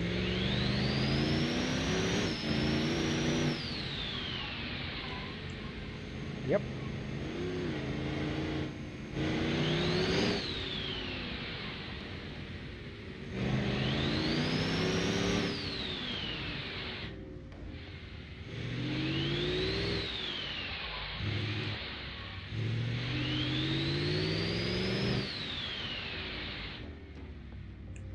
What's really cool about this thing is,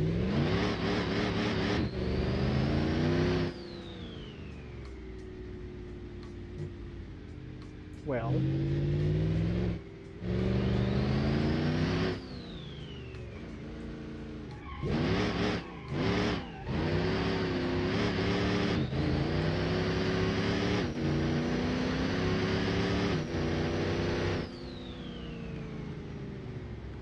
on the drag strip, this thing is pretty much unbeatable.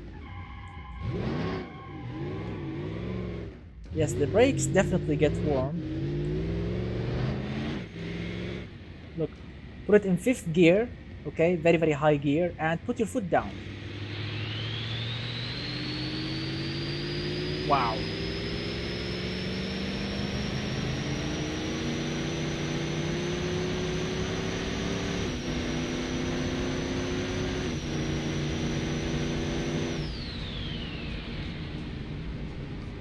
Yeah, the brakes are rubbish, unfortunately. Yeah, because basically they are really close to the stock ones. But the engine is so torquey. Look at that, 7th gear. No problem whatsoever. It will just continue.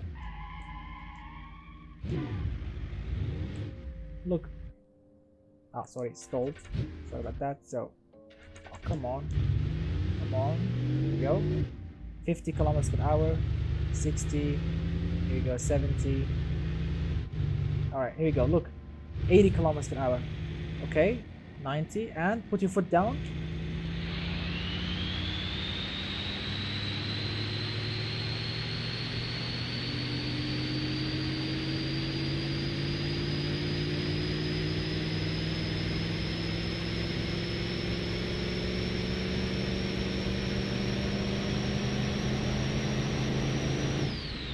Such a torque monster. Now, let's try it again, but with the help of some nitrous.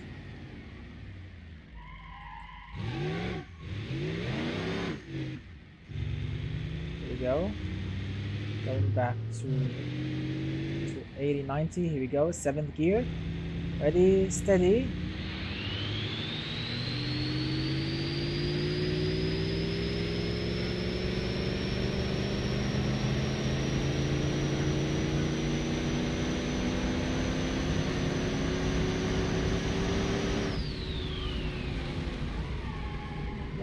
Whoa.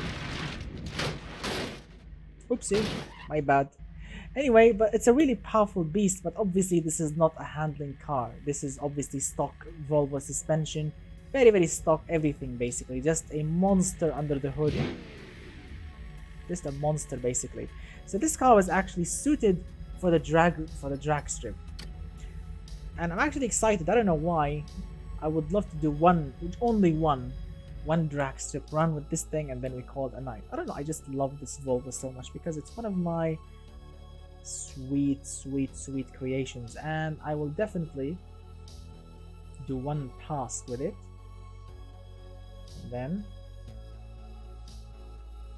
we'll call night. Or maybe not, let me check something first.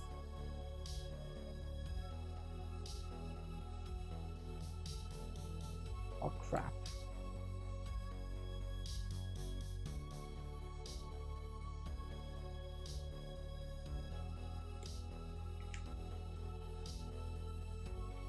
Wait.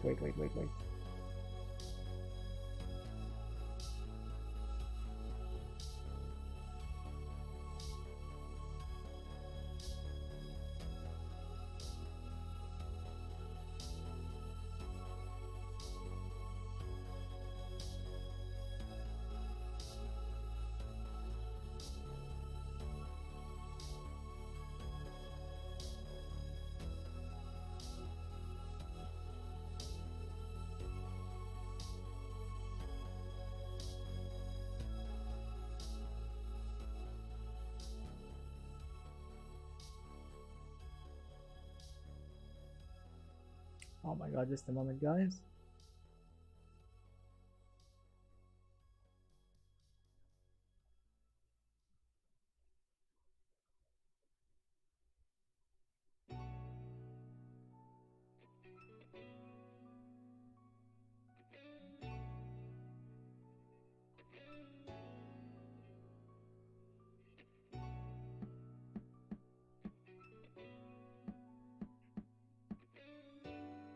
All right, let's do a one pass, the Volvo, and then we call it a night.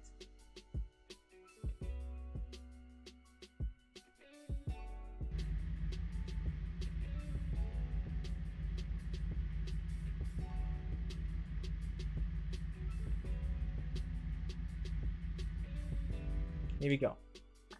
Ah, sorry about that.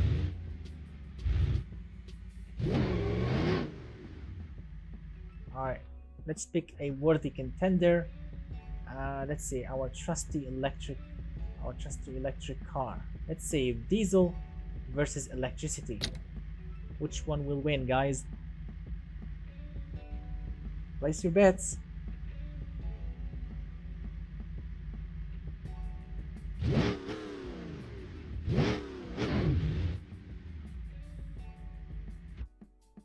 Oh my god, stop.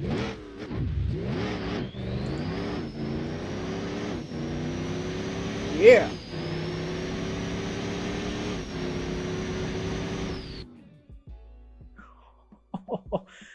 Oh yes.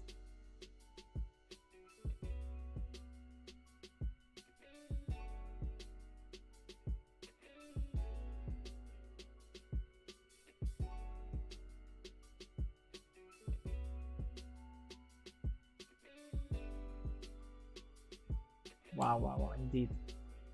Indeed, 8.7 seconds. Alright, but of course, I was using nitrous oxide. Let's try without the nitrous now. Let's try only diesel power. Okay? Let's try only diesel power.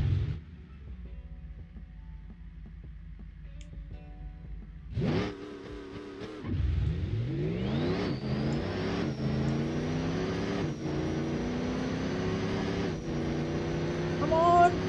Come on! Yes! Wow! Electricity and diesel power. No nitrous, 9.7 versus 9.8.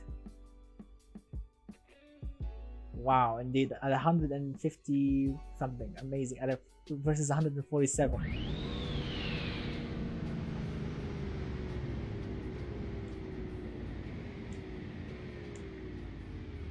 Ah, the brakes are really rubbish.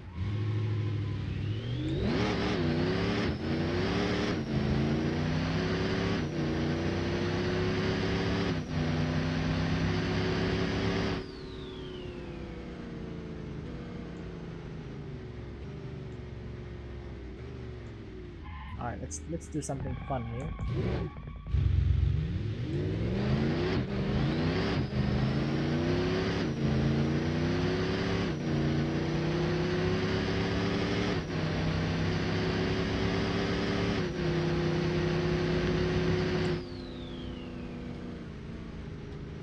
Whoa, no brakes, no downforce.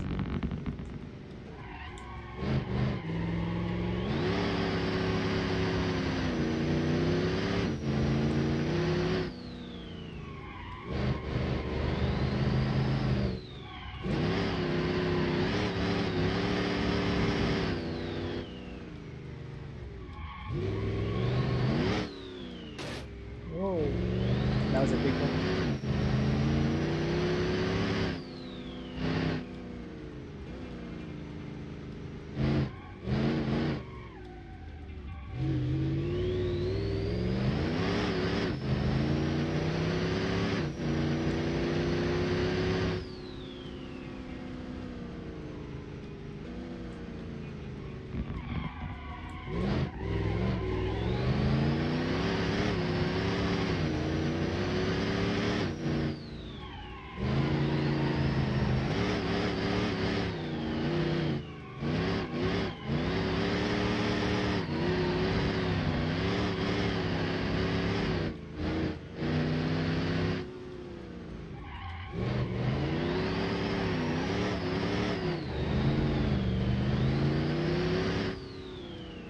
Amazing.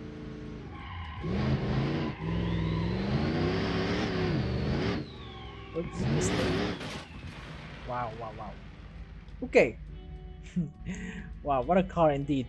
Alright, gentlemen, so that's pretty much it for tonight. I really hope that you guys have had fun It was really fun for me indeed, driving all of your amazing 1992 DTM cars. Really sweet cars, absolutely amazing in every single way. Some of them were really good, some of them were really, you know, the opposite way, but I had definitely so much fun exploring them, and of course judging them with you guys before, and of course exporting them and now driving them. Really thank you so much, gentlemen, from all of my heart, for submitting your amazing creations. Such artwork, always amazing work for everyone. And of course, better luck next time for everyone that got disqualified. Really better luck next time, my friends, and I will see you guys very soon with new videos on YouTube, and of course the upcoming new challenge. So my friends, if you love my work and if you want to create or sponsor your own amazing challenge, of course the link in the description below for my Patreon page. You can sponsor your own challenge with your own rules.